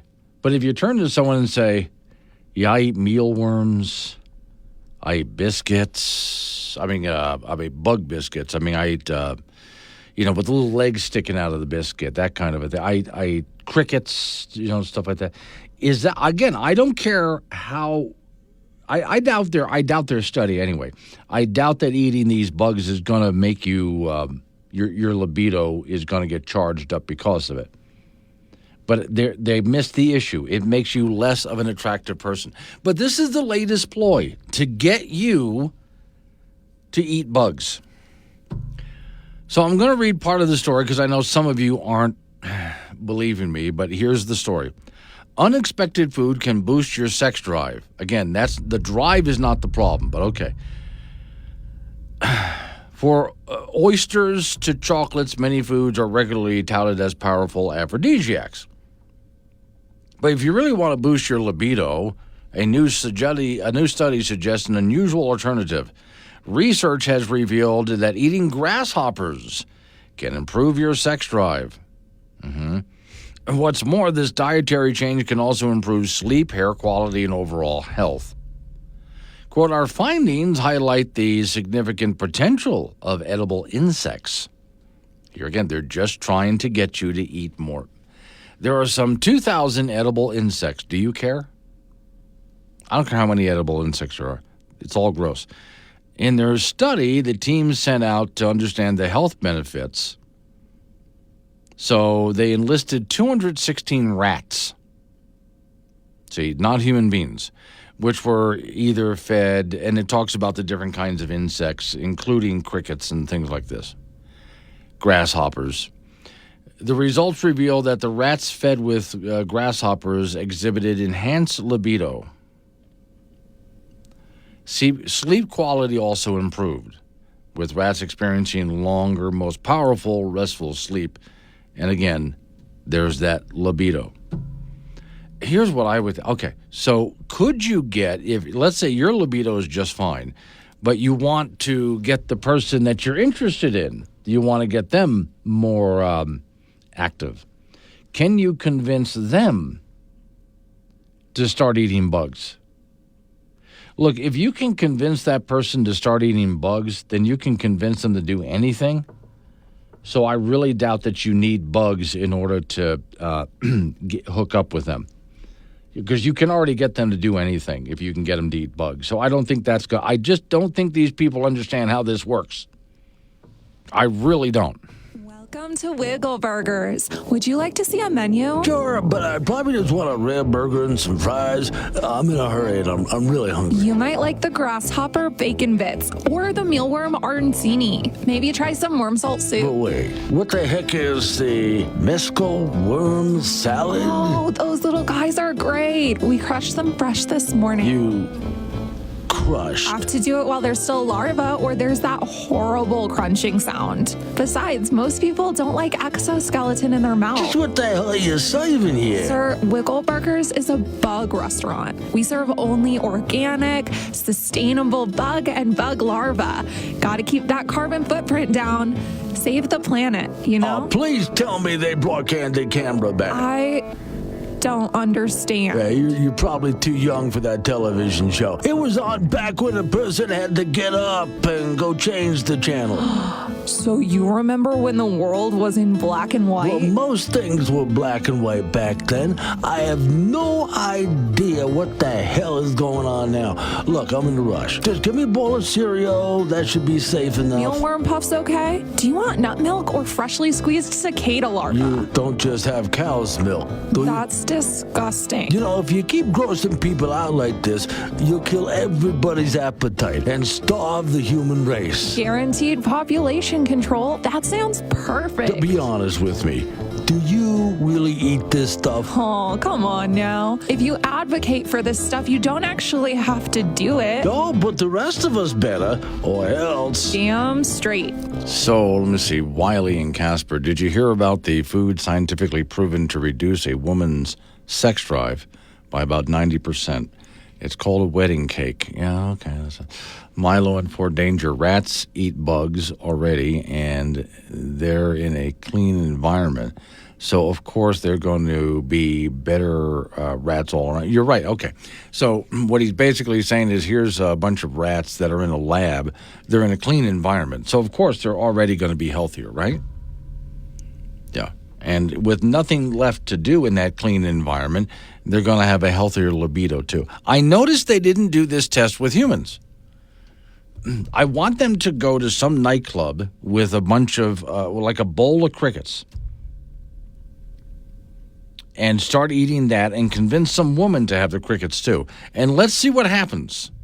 I think we already know the answer. 150 years ago, you didn't have to ask permission from the government to go fishing, own a property, build on your property, renovate your home, use a transportation vehicle, start a business, get married, own a weapon, hunt, cut hair, sell a product, protest, grow your own food, sell that food that you grow on your own property, or even just set up a lemonade stand. And now you virtually can't do anything without asking for the government's permission first. So if you still think you're free, you're deluding yourself. Wake Up Wyoming with Glenn Woods, on air, online, and on the Wake Up Wyoming mobile app. Be part of the show at 888-97-WOODS. This is K2 Radio. All right, 888-97 Woods, the phone number, 888-97-WOODS. And you can talk about what I'm talking about. Change the subject, all fine by me. Real quick, I'm looking at a road update for you. So as this weather comes moving in, and Don Day was on with me at 7:45, he talked about travel conditions being impacted. This weather system will be at it all day. It's a slow-moving system. Now, some of you down in southeast Wyoming are not going to get a lot out of this, if you get anything at all. It's mostly up in the northern and western part. Now, Gillette, first off, road conditions. All roads in and out of Gillette. Just be careful. It's on the slick side right now. And you guys did get a little bit of snow already. But, yeah, all roads in and out of Gillette, no matter what direction, no matter what road, just be careful. That includes folks around Midwest, Edgerton, same thing out there. From Casper almost up to KC, same thing. Now from KC up to Buffalo, slick again, kind of slick in that area. If you wanted to get over the Bighorns on 16, really slick in that area. Okay, let's head way over. Now, of course, I-80 has a little bit of impact with just some slick roads here and there. Way over to Pinedale and Big Piney, that's got a bit more of an impact over there. Also, Wind River Reservation, if you're heading out toward Du Bois, that's got some pretty good impacts out there. Nothing is closed at the moment, but just keep an eye on your YDOT for the day because this storm does move on for a while. It's a slow mover, so it's going to have some impacts out there. All right, now, headline here, game over for climate action, according to the UK Guardian. They write a story, 5 ways a Trump presidency would be disastrous for the climate. Would restore climate denialism to the Oval Office. That's what the UK Guardian is saying there. It would restore climate denialism to the Oval Office. Well, first off, I like to pick apart terms that people use. There is no such thing as climate denialism, okay, or a climate denier. That's not a thing. Everybody understands that climate changes. What instead a Trump presidency would do, and I would hope, is because he wants to get back to coal, gas, and oil. Weather always changes, as we know. What we need to be is prepared for it. We need to make sure when a weather system comes our way, we're ready to handle it. Because like last year, most of the summer was green. Most of Wyoming was green and blooming flowers right almost into the fall. It was beautiful out here. This year, it was much drier near the end, and we've had a lot of storms come in. A lot of fires come in. So it's completely different than it was last year. Things change from year to year, as you know. Whatever that change is going to be, we have to be ready for it. And that's what we need to do. It's not a matter of, well, if we pump less CO2 into the air, then we won't have all of these climate problems. That's just garbage. That's not even science at all. But anyway, story here. The climate crisis, they say, there is no such thing, may appear, well, in the U.S., this presidential election, victory for Donald Trump will more than any other issue have a profound consequence for people around a rapidly heating world. Experts have warned. Well, experts have not warned that, and we are not in a rapidly heating world. So just toss that out. Now, things have, over the past couple hundred years, warmed a bit, but it's not a rapidly heating world. So you see the problems with this story here. They go on to say, during his push for the White House, Trump has called climate change a hoax and one of the great scams of our time. Well, he's right about that. While vowing to delete spending on clean energy. But the problem is clean energy is not clean energy. We've talked about this. Insane incentives for Americans to drive electric cars, scrap various environmental rules, and unleash a drill baby drill of new gas and oil. I hope he does. Because what this will do is help us be ready for when bad weather happens, we're ready to handle it. We've built things, buildings, for example, places we can go, even just inside during a very cold winter or a hot summer. We have climate control that can keep us nice and comfortable inside. I love pointing out to people, when the weather gets like it is right now, for example, you are nice and warm and cozy because you have natural gas and coal burning, providing electricity for you. Take a look outside. Your solar panels aren't doing a damn thing. And there might be a few places where some wind turbines are turning, but other than that, what's keeping you warm is not wind and solar. The story goes on to say, we've got to get off fossil fuels as quickly as possible, said Michael Mann, a climate scientist, a climate hoaxer at the University of Pennsylvania. It's hard to see that happening in an event of a Trump victory, Mann added. Well, good. And then they talk about a dangerous and uncertain future, climate denialism in the Oval Office, clean energy, a purge of scientists. You want to talk? Let's talk purge of scientists for a moment here. When we do have scientists who offer a different point of view, those are the ones who are purged. And that's not what real science is. Real science is a debate. It's a discussion. It's alternate points of views. That's where the purge of science has really happened. But yeah, they're absolutely right. We get a Trump presidency. This won't solve everything, but we will move much more toward a more common sense world than what the Guardian really wants for us. And by the way, the UK is a mess. Their energy prices are outrageously high. Their energy itself is becoming more and more intermittent, less reliable. They're having problems over there because they're chasing this carbon zero idea. So if anything, as all this falls apart, people over there are starting to scream and complain that they would like to get back to more traditional energy sources over what they have now. Chet Yoder says, eating bugs, no combustion of any kind. Total government and no borders, etc. Look around. Yeah, well, this is what some people dream for us, Chet. Coming up on some local news, update on the weather forecast. You and I get back into it again. 888-97 Woods, the phone number. That's 888-97-WOODS. It's Wake Up Wyoming.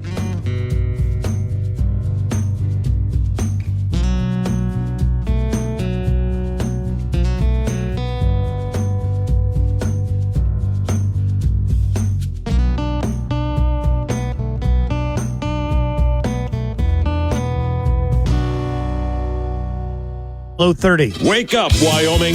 Glenn Woods is live on AM 1030 K2 Radio and the Wake Up Wyoming mobile app. 8:36 at the time. It's Wake Up Wyoming. So it is open phones. 888-97 Woods, 888-97 WOODS. Talk about what I'm talking about. Change the subject. Fine by me. I'll just kind of roll with it. A couple of things. Besides calling the show, you can also text the show. And I got several text messages I'm going to answer right here on the air. Download the Wake Up Wyoming app. It's at your app store, right? It's free. And then when you open it up, just touch chat and send me text messages, and I answer back both on the air and off the air. So for those who missed it, beginning this hour, I told a story about how those people who are trying to get you to eat alternative meat sources and bugs did and I'll put it in air quotes, study that says eating bugs, especially things like crickets and so on, not only will make you healthier, but help your libido. It'll increase your sex drive. And my answer to that is, what good is an increased sex drive? As soon as she finds out that I'm eating bugs, she won't have sex with me. So why would I need an increased sex drive? That doesn't make any sense. Plus, they did this study with a bunch of rats, not human beings. So, all right. Rick in Cheyenne says, if bugs are so nutritious, start feeding them to the illegal aliens that come in. That should slow down some migration. And I agree with him. He's right. Now, Tony, hey, Tony, he's in Douglas. Hi, Glenn. Hang on, Tony. Tony, you spelled my name with one N. As I have to explain to people all the time, my name is not Glenn, it's Glenn. You see the difference here? Okay. So do me a favor, Tony, just text me one letter N. That's all you have to do. Type the letter N and send it to me, and I'll insert it for you, considering this is just a mistake, right? He said, I'm a stupid truck driver working in the oil fields. This bug issue is confusing to me. Don't bugs help break down organic material? Also, don't they feed other animals? Wouldn't humans eating bugs make the environment worse? Just a thought from an idiot, Tony. Well, Tony, I think you're absolutely right about that. Why? No, here's how this works. The animals out there eat the grass and the bugs, and we eat those animals. It's the cycle of life. This is how this works. The next one here, Jan, who's in Cheyenne. I was talking earlier about, it seems to me, not just across the country, but in Wyoming, I've seen quite a few polling stations in my travels, and other people have sent me pictures. There seems to be a lot of early voting going on. I voted yesterday. And I'm looking at the line for early vote. I'm going, really, there's usually nobody here. I go in to vote early. There's like 2-3 other people voting with me. This time there was an actual line. So Jan says, Laramie County reports 41% of registered voters have voted. That explains when I was in downtown Cheyenne and I looked over at the courthouse there. The line that went out the door and down the block, literally out the door, down the block. So, yeah, a whole lot of people are voting really early. Now, about back to that bug thing. Again, I don't care if eating crickets increases my libido. That's not going to help me get a woman because the moment she finds out that I eat crickets... All this cake needs is flour, eggs, and 20 grams of dead insects. No, you haven't misheard. A team of scientists at Belgium's University of Ghent are trying to find a way to substitute dairy in cakes, cookies, and waffles. They say deriving grease from insects is more green than dairy production. They are more sustainable because they use less land. They are more efficient converting feed to whey. By soaking the insects in a little bit of water and then mushing them with a kitchen blender before centrifuges separate a butter-like substance, a grease is made which the team used to bake with. But how does it go down outside of the lab? Think you would eat insect fat cakes? I don't think so. I don't think so. The team say that consumers can't taste the difference when a quarter of the milk butter is replaced with the fat from the insects. But they start to notice when it gets to the halfway mark. So who knows? One day you could be munching on a cockroach croissant as you head to the office, or making your nearest and dearest a beetle birthday cake. It's not going to happen. No, and by the way, something about that story that really gets me is, okay, so let's say I make for you a cookie. I'm going to make you a cookie. And in the cookie, I put in a little something that is absolutely disgusting. Pick a food type that you hate. But I put such a trace amount in there, you don't even notice. Okay. That's basically what's happening. This bug butter that they're talking about, if you put a trace amount into a cake, nobody notices. So people will eat it and they don't know it's in there. That's basically what they're saying. Put a lot in there and people go, gross, what the hell does that taste? Then there's wood milk. Hi, I'm Aubrey Plaza. You know me as an actress, but I'm also the co-founder of Wood Milk, the world's first and only milk made from wood. Wood Milk started with a simple idea. I saw a tree and I asked myself, can I drink this? As it turns out, the answer is yes, if you make it into milk. Here at Wood Milk Orchards, we grow our trees the old-fashioned way, right out of the ground. And we're certain our eco-friendly, artisanal, free-range wood milk will be the only milk you'll want to drink for the rest of your life. Why? Because you're thirsty and because you want it. Our wood milk is bottled right here in the forest, which locks in the flavors like oak, cherry, maple, and of course, mahogany. And if you can't pick your favorite, that's okay, because they all taste like wood. Now let's take a look at how wood milk is born. Not born, exactly. More like squished into a slime that's legal to sell.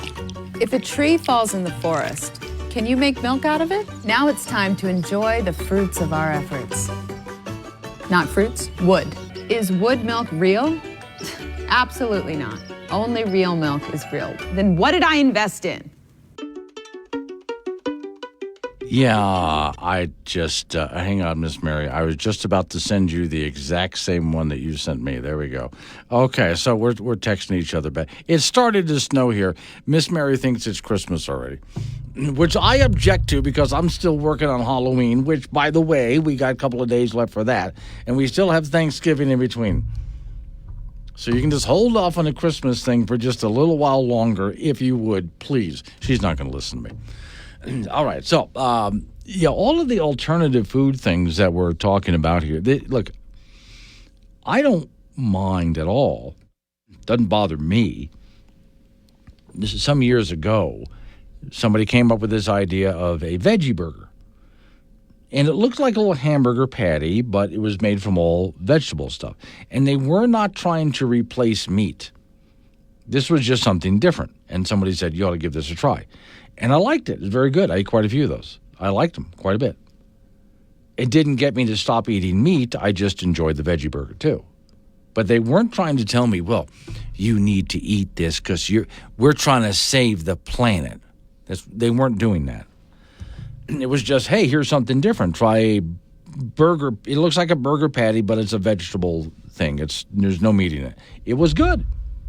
Don't tell me that I'm trying to save the planet, and don't tell me that it'll increase my libido or anything like that, that I have to quit eating meat, because that's not going to happen. I'm going to keep eating this stuff. I really am. Jay and Casper, hey, Glenn, where do the vegans stand on bug consumption?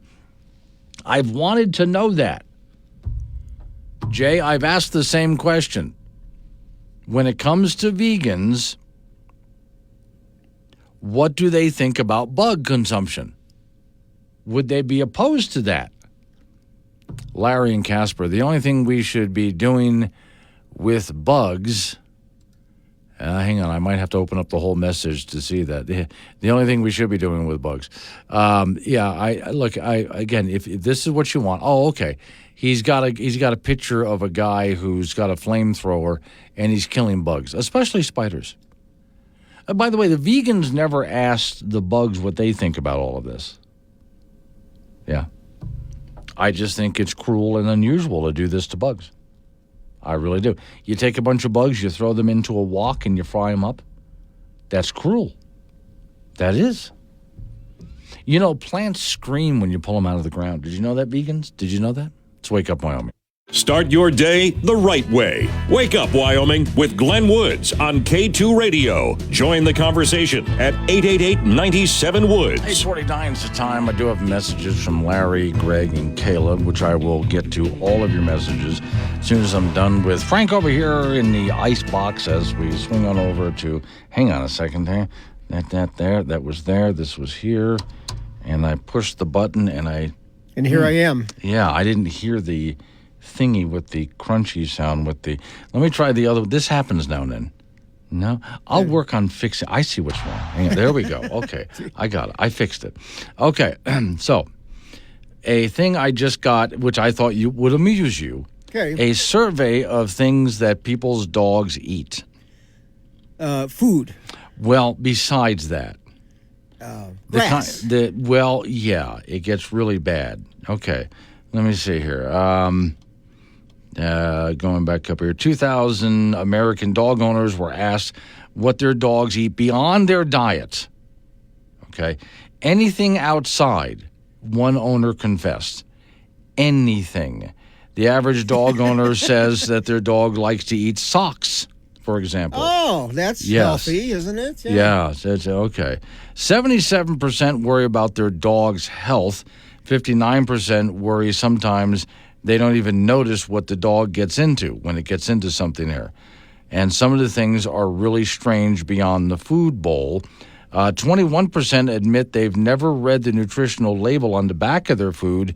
So who knows? The stuff the dog is finding is probably better than what's in the pet food. Yeah, they just go in there and anything but Old Roy. You know? Yeah. Let's see. Dog brand, and it talks about food. 78% are confident that their dogs have eaten toys. Well, I'm sure. Yeah. Well, if they're like squeaky toys, yes, then they're not. I don't think they're eating the squeak. Well, then you now, would hear like. Ruff, ruff, ruff. I had a dog that used to. Now I'm going to have to be very careful about this. It used to now and then get into some balloons and eat a balloon. Oh, really? And then the dog would have two tails for a while as we waited for it to pass through. Beautiful. All right, the lost season for the Wyoming Cowboy football team will continue on Saturday as they will travel to New Mexico. Folks are coming off just a bad loss to Utah State, 27-25, that dropped them to 1-7 overall, and Utah State was 1-6 coming into the game. Head coach Jay Sauvel finally will insert redshirt freshman quarterback Caden Anderson as the starter versus the Lobos, and that should have been done games ago. Anderson threw for 182 yards in Saturday's loss. Evan Swoboda, the previous starter, was not very effective again. He looks to be in way over his head, with 7 interceptions this year and a completion rate below 50%. More than a few fans think that head coach Jay Sauvel is in over his head. Some of his decisions on Saturday with time clock management, personnel moves, and just a lack of execution from the team the whole year has made him a target of criticism. New Mexico comes in at 3-5 overall, 2-2 in Mountain West play. That'll be a 2 p.m. kickoff from Albuquerque on Saturday. We'll have that for you on K2 Radio in Casper and KOWB in Laramie. First round of the high school football playoffs will be Friday and Saturday. In 4A on Friday, it's Oil Bowl 2. In Casper, as 4th-seeded Natrona will take on 5th-seeded Kelly Walsh. Sheridan, the top seed, will host Laramie. Campbell County, the 2nd seed, hosting Rock Springs. Cheyenne East, the 3rd seed, will be at home to take on Thunder Basin. In 3A, Douglas is the top seed from the East. They'll host Evanston on Friday. Star Valley is the top seed from the West. They will be at home to meet Lander. Riverton is the number 2 seed from the East, and the Wolverines will host Powell. Cody is the 2nd seed from the West, and the Bronx will take on Torrington. In 2A, Bighorn, the number 1 seed from the East. The Rams at home on Friday to meet Worland. Mountain View, the number 1 seed from the West. They're going to take on Wheatland on Friday. Newcastle is the number 2 seed from the East, and they draw Cokeville on Friday. And Lovell is the 2 seed from the West, and they will meet Burns in the first round in Lovell. In 1A 9-man, Shoshone's the top seed from the West, and they're going to host Saratoga on Friday afternoon. Lingo Fort Laramie, the top seed from the East. The Doggers face Wind River. And the number 2 seed from the West is Big Piney. They have a home game on Saturday against Southeast. And Pine Bluffs, the 2 seed from the East, will host Grable on Friday. Finally, in 1A 9-man, Burlington is the 1 seed from the North. They will draw Farson on Friday afternoon. Little Snake River, the 1 seed from the South, tangles with Matitsi on Friday afternoon. The number 2 seed from the North is Riverside, and they draw DuBois in the opening round, and the 2nd seed from the South is Encampment, and the Tigers will host KC on Friday afternoon. Okay, baseball looks like one team's not doing so well. Oh, guess what? The Dodgers won again. Okay. Said they have 3 games to done. Yes. All they got to do is win one more game. They going to do it? Yes, of course Okay, they did one more game. They got this done. By the way, someone told me the other day where they think the Dodgers got their name from. Oh, what? What was that? It used to be trolley dodgers were people who were dodging trolleys on the road. Oh, really? And so they were originally called the Trolley Dodgers, which was shortened to Dodgers. I don't know if that's true, but that's what I heard. It sounds good to me. Yeah, okay, I'll go with that. Why bother to look it up? Yeah, it's why good bother? enough. Who cares anyway? All right, thank you, Frank. No, sometimes that's a good enough explanation. I don't care if it's true. I'm just going with it because it sounds stupid to me. Let's wake up Wyoming. Hey now.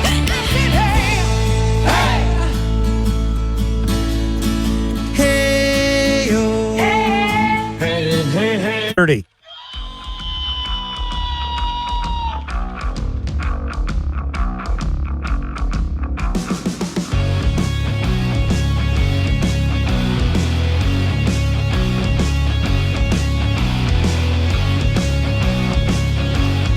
.06 the time. It's Wake Up Wyoming. It is a Tuesday, which is better than Monday because it just doesn't suck as much. Today's show is sponsored by Armpit Hair Dye, because waving goodbye should be more colorful. And lets me know not to ever see her again.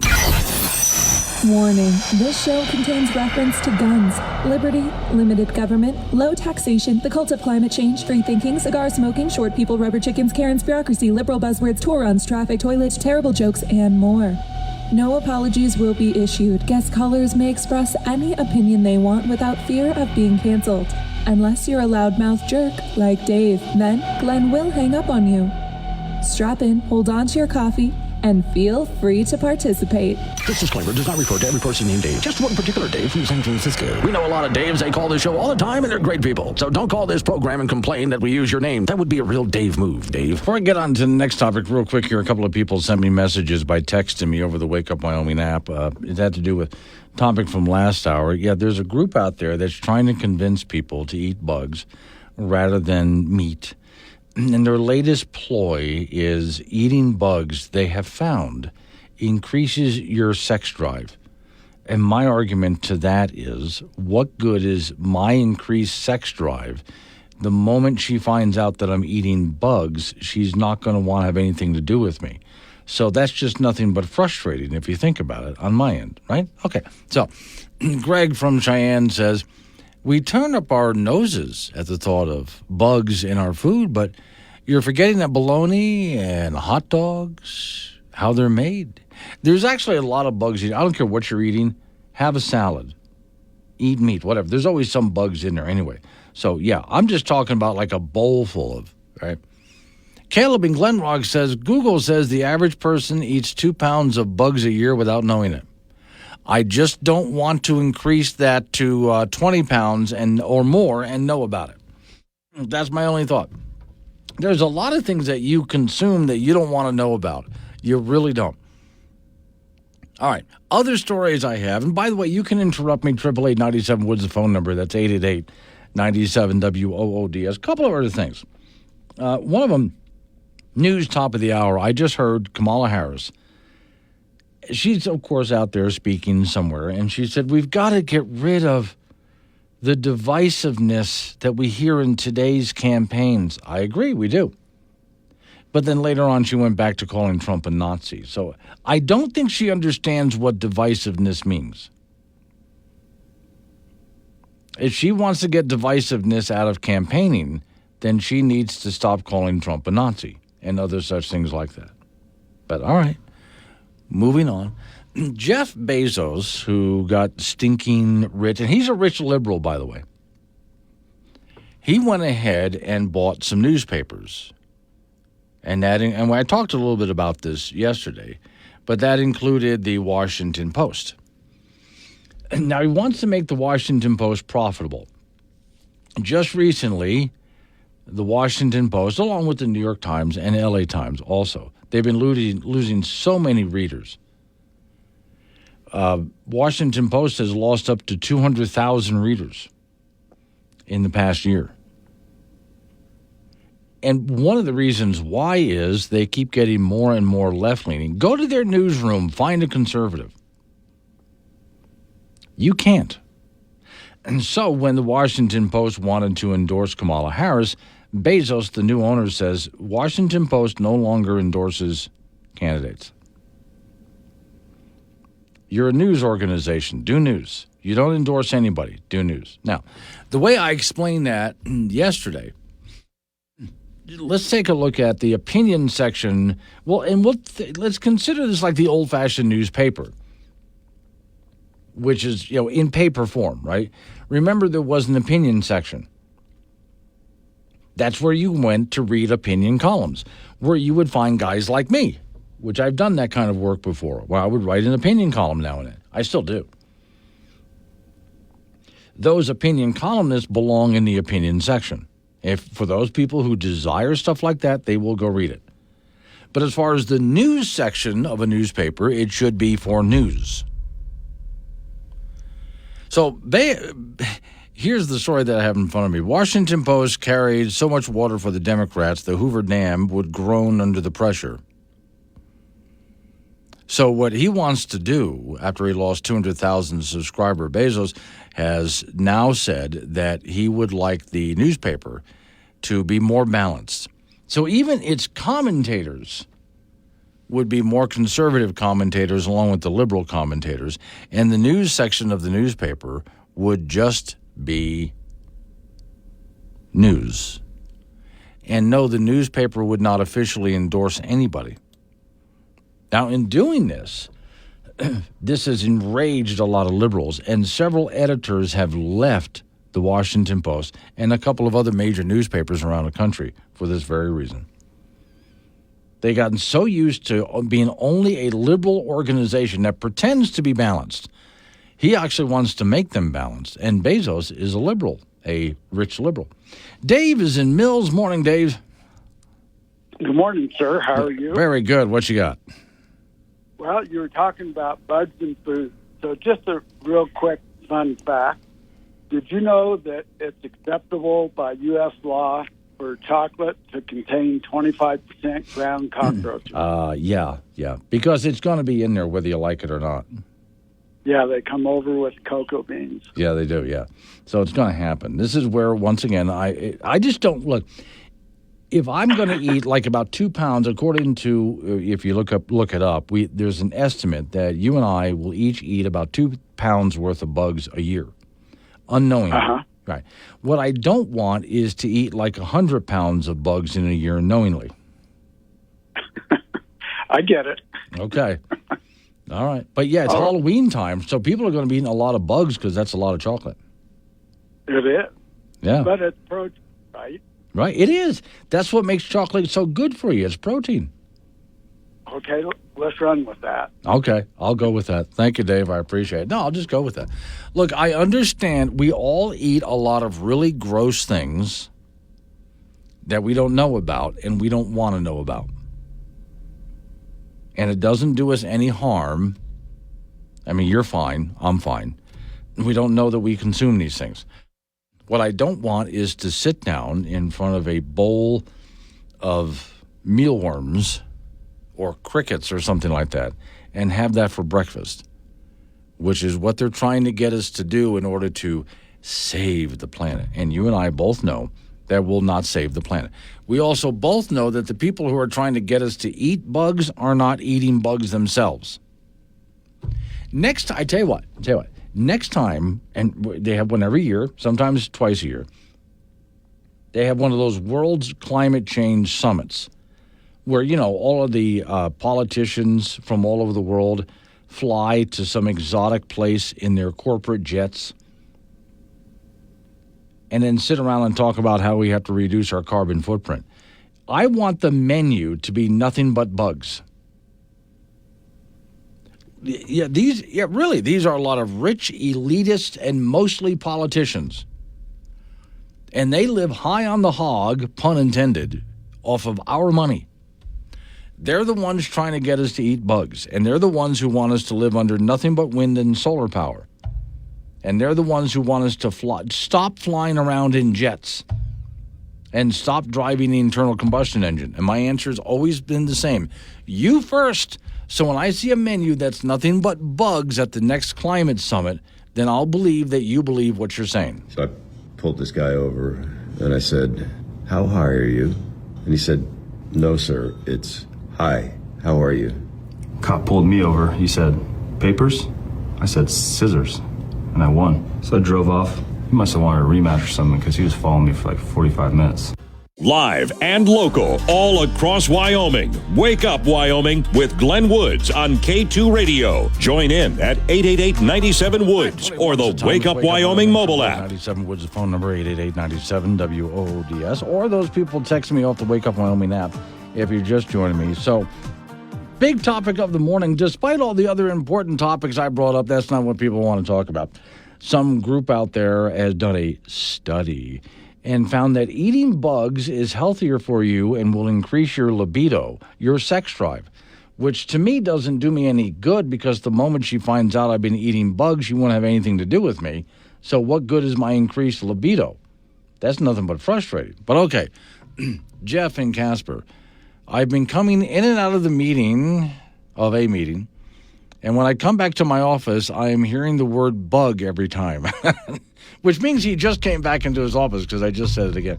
Caleb in Glenrock, I am afraid to look up what foods they are mostly in. Bugs, he means. Redbeard in Guernsey is adding extra N's just to be safe. Glenn, don't drink tree milk. Back during the Depression, and after people made alcohol out of trees, so don't drink tree milk. Okay. Now, Mommy M and Casper, I'm going to have to go look this up and play it on the air. Baxter Black, A Vegan's Nightmare. I will go ahead and preview that for airplay and then probably play it on the air if I can. Troy Malone in Cheyenne, I'll eat liberals before I'll eat bugs. Here's the thing. If liberals continue to have their way in society, it's going to come down to cannibalism. The only thing is, Troy, here's my problem. The kinds of liberals you're talking about, mostly the ones that are like vegans and vegetarians, I don't know what you're going to eat there because they're kind of stringy, They're not plump and fat. They're not. So I really don't know if that's what you want to do that. Becky and Cheyenne, vegetarians should be in an uproar about the whole eat bug thing too. Just using crickets, for example. Crickets eat aphids. Aphids eat plants, damaging crops. So there would be less food for vegans. You see? Now that's thinking. Why would we eat the bugs that eat the other bugs that keep plants alive for vegans? Jim is in Casper. Morning, Jim. Well, good morning, Glenn. And, I've been listening for some time, and I obviously can see that this whole topic is bugging you. Oh, my God, he did it. Okay, go ahead. So I guess a couple of questions. What's your opposition to eating bugs? Why are you opposed to it? Okay. I understand the government mandate, yes. All that. I don't encourage anybody telling anybody what to eat. Okay, that's the first thing. The mandate right there is the first thing. Yep. So putting that aside. Putting that aside, we agree. Yep. To me, I just and it really does come down to what I choose to do. I choose not to because it's to me it's gross. I look at bugs inside of a bowl and I go, ugh. And even if you make something out of bugs so I can't tell that it's bugs, I still kind of go, I'd really rather not. So that's just me making my own choice. Now, because I'm more of a libertarian kind of guy, if somebody else out there thinks that bugs are delicious and wants to eat them for their main meal, go for it. Cool. Yeah. Yep, I can see that. And so, I've studied the issue and looked at it from time to time, and one thing that comes clear is 30 years ago, people were just repulsed by the notion of sushi, raw fish, and I'm not going to eat raw fish. Now you can't go to a grocery store without seeing a guy there behind the counter just knocking it out. Shrimp is, another thing, logistically and realistically, shrimp is not that far away from a bug. It's a crustacean. Right. Yeah. John the Baptist in the desert ate locusts. Sure. In fact, in the military, they often teach if someone's gotten separated, lost, whatever, and they're stuck out there and they got to survive, there's all sorts of bugs out there they can go ahead and eat, which are actually filled with protein and really good for you. We watched a documentary, and these two guys traveled around the world and ate different bugs and what have you, and they came upon one in Africa. It was a big beetle, and they said, it'll knock the socks off of any lobster you've ever eaten. Oh yeah. So, I can see opposition to the whole notion that the United Nations and the Greenies want us to do this because of blah blah blah blah blah. Yeah. But as a growing market and as a consumer, I think our tastes are changing, and I think it is going to happen voluntarily based on consumer demand. You really do think so? Okay. How long do you think that change will occur? It'll probably be in the next 10 years. You think so? Okay. Yep. I don't see that. I just don't see that happening. But I tell you what, you and I have a running bet for the next 10 years. And if it happens in 10 years, I'll go out and buy you a big bug burger. All right. Appreciate it. All right. Thanks. Thank you, Jim. Appreciate it. Off to Laramie County we go with Jan, who wants to talk about bugs. Hello, Jan. Hi there. Yes. I just want to comment on the bug thing, and I'm really nervous. Yeah. With the economy the way it is, and if Kamala gets back in, maybe they're just conditioning us for what we'll have to eat. Yeah. But, a lot of people have already maxed out their charge cards and everything, and it's hard for them to buy groceries. So maybe they'll be out in the backyard catching bugs. See, now, but this goes back to, Jan, that I am all in favor of it, but them first. But, we'll never see Kamala Harris eating bugs. True. She's not going to do it. But that doesn't mean that she doesn't want us to. Exactly. That's the problem that I have with that. The people that are pushing this on us are still eating big, fat, juicy steaks. Absolutely.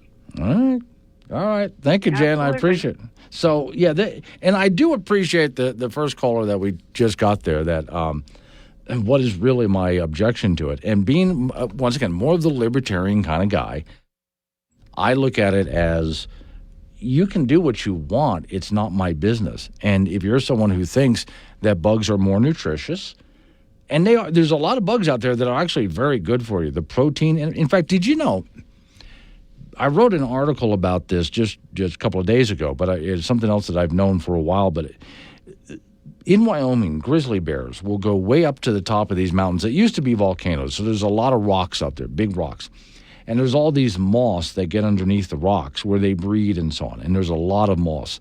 And so grizzly bears will go up there and eat like about 40,000 moths a day. It's a lot. They do this because it helps to fatten them up for wintertime. That's a lot of moths, but there's a lot up there. And they just go tipping over rocks and licking them up. And so it can be very good for you. And if this is what you want to do, that's your life, you do it. What I object to is them telling us you have to do this to save the planet. And we're going to get rid of red meat. You can't be eating red meat because you're destroying the planet. And we're going to put you on a bug diet. Well, I don't want to be on a bug diet. All right, Greg from Cheyenne, black ants taste like lemon drops. Don't ask me how I know, trust me. Jeff and Casper, best sushi in Casper was West Side at Albertsons. I do see them make that every so often when I walk in there. Let's see, Redbeard in Guernsey, I'm sorry, I left out the people went blind after drinking wood alcohol. Yes, that's, okay. Becky in Cheyenne, eating less processed food and sugars as well as getting enough exercise will increase your libido. Yes, and because I look better and feel better and I'm not eating bugs, women will actually want to have something to do with me. Well, Whisper in Platte Rapids, quit bugging me out.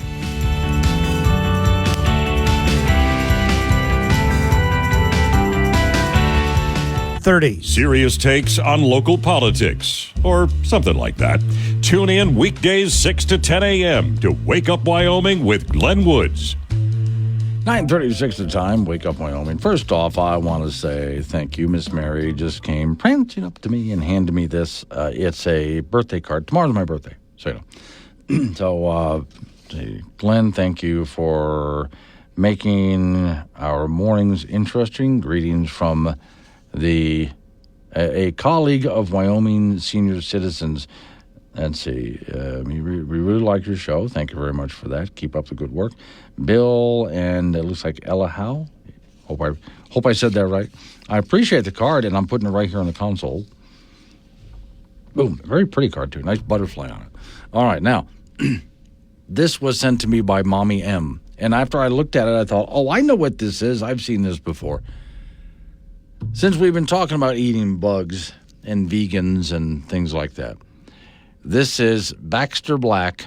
He was on Johnny Carson when he did this. A vegan's nightmare. The vegetarian's nightmare. Okay. Vegetarian, sorry. Or a dissertation on plants' rights. Broccoli power! Ladies and diners, I make you a shameful, degrading confession. A deed of disgrace. In the name of good taste, though I did it, I meant no aggression. I had planted a garden last April. Lovingly sang it a ballad. But later in June, beneath the full moon, forgive me, I wanted a salad.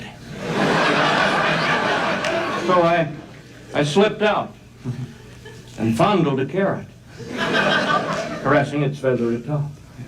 With the force of a brute, I tore out the root, and it whimpered and came with a pop. And laying my hand on a radish, I jerked, and it left a small crater.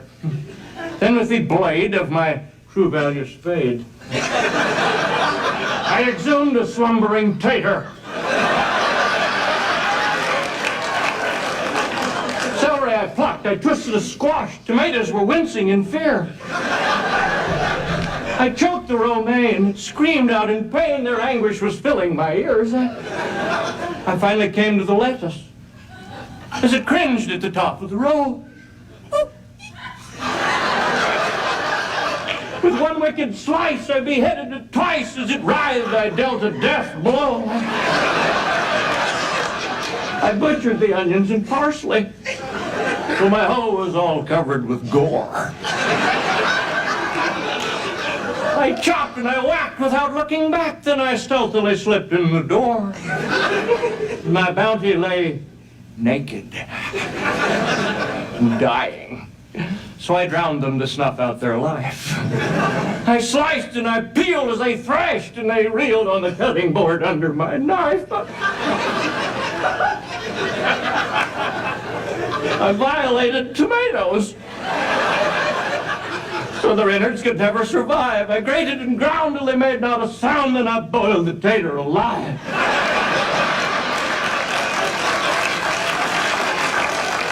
And small broken pieces I had tortured and killed with my hands, and tossed them together, heedless of whether they suffered or made their demands. I ate them. Forgive me, I'm sorry. But hear me, though I'm a beginner, those plants feel pain. So it's hard to explain to someone who eats them for dinner. I intend to begin a crusade for plants' rights, including chickpeas. And the ACLU will be helping me, too. In the meantime, please pass the blue cheese. Yeah, it was Johnny Carson that he did that one. I do remember that. It's been a while there. There was a story some time ago, I'll put this in quotes, scientists had done a study that plants feel pain. And really, the vegetarian and vegan people out there went crazy. Plants feel pain? You can't tell us that. Of course not. Can't tell you that because they can't eat the stuff. And then what do they think about it? They don't want to eat any kind of living creature. I mean, sentient, whatever. Then what about that there's always little bugs growing living all over your plants? What about that? What do vegans think about the push to eat bugs? What about that? Tired of chicken and fish for dinner every single night? Looking for something different to feed the family? Well, don't worry. Now it's okay to eat bald eagle and whale. New from Sustainable Foods. Yes, fresh kills. From wind turbines out west in places like Wyoming to fresh whale kills off the Massachusetts coast. Our wind turbines kill these animals quickly and humanely. Yes, unlike clubbing a baby seal, these animals never knew what hit them. And because it's green energy, it's good for the planet and sustainable. Yes, eating bald eagle used to be illegal, and our motto used to be, save the whales. But now, screw them. What could be better on the 4th of July than freshly roasted bald eagle, killed by an American wind turbine from Wyoming? And remember that big push to keep dolphins from getting caught up in tuna nets? Well, that's not okay. But whale kill from wind turbines, now that's green. Find sustainable alternate foods in your grocery store. There's plenty of room to put it in there since that fake meat and vegan food didn't work out. See? It's okay now just to go ahead and eat dolphin because it was killed by a wind turbine. Therefore, oh, wait a second now. There's the Venezuelan diet, the okay. Yeah, I'm going to run out of time. Oh, well. I wanted to play the restaurant that I want to build under the wind turbines a bit, because that's where you get fresh bird kill from. And you can't say anything bad about it because it was killed by a sustainable green energy producer, a wind turbine. Well, you guys enjoy all of that. Meantime, I'm joining Jimmy Buffett on this one. Tried to amend my carnivorous habits. Made it nearly 70 days. Losing weight without speed, eating sunflower seeds. Drinking lots of carrot juice and soaking over rays. But at night I'd have these wonderful dreams. Some kind of sensuous treat. Not zucchini, fettuccine, bulgur wheat, but a big warm bun and a huge hunk of meat. Cheeseburger and... Polish off that tin hat. You'll need it for this one. Wake Up Wyoming with Glenn Woods. Available on demand on the Wake Up Wyoming app. I'm so happy to be here, yeah. I'm just happy to be here. Still I know the world's on fire, the situation's dire. A lot of work and courage gonna be required, but I'm just happy to be 9:48 is the time. Off to the icebox we go. Frank Gambino is waiting by. So, Frank, I've got an interesting story for you about a bear.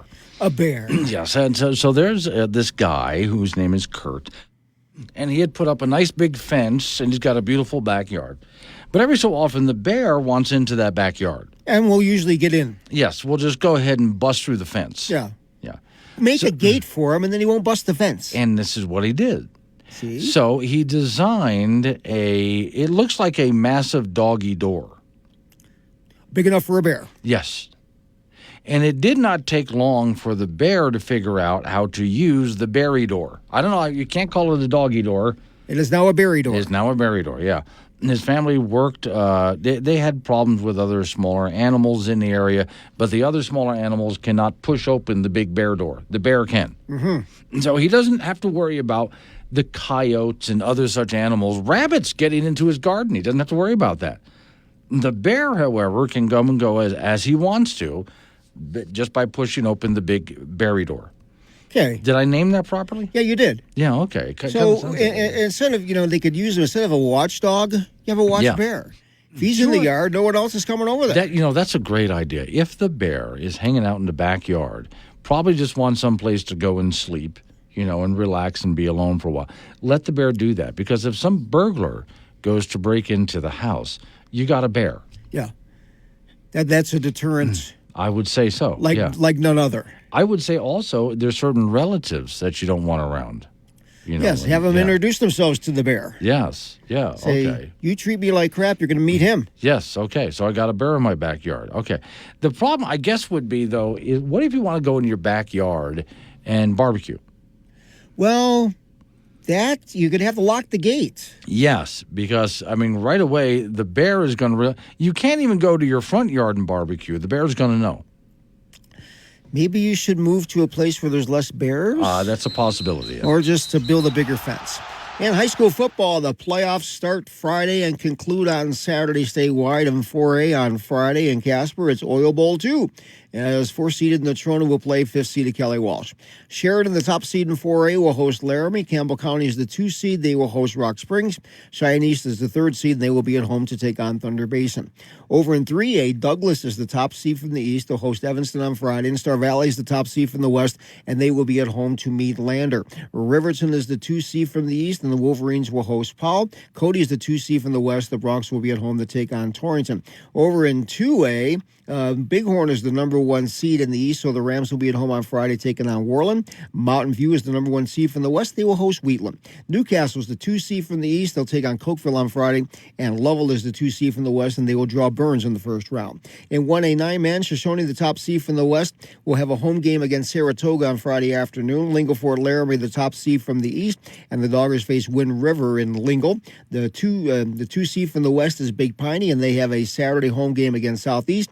And Pine Bluff's the 2 seed from the East will host Grable. Finally, in 1A 6-man, Burlington is a 1 seed from the North, and they will play Farson Eden on Friday afternoon in the quarterfinal round. Little Snake River, the 1 seed from the South, and they'll take Matitsi on Friday. The number 2 seed from the North is Riverside, so they draw DuBois in the first round, and the 2 seed from the South is Encampment, and the Tigers will host KC on Friday afternoon. Lost season for the Wyoming Cowboy football team will continue on Saturday.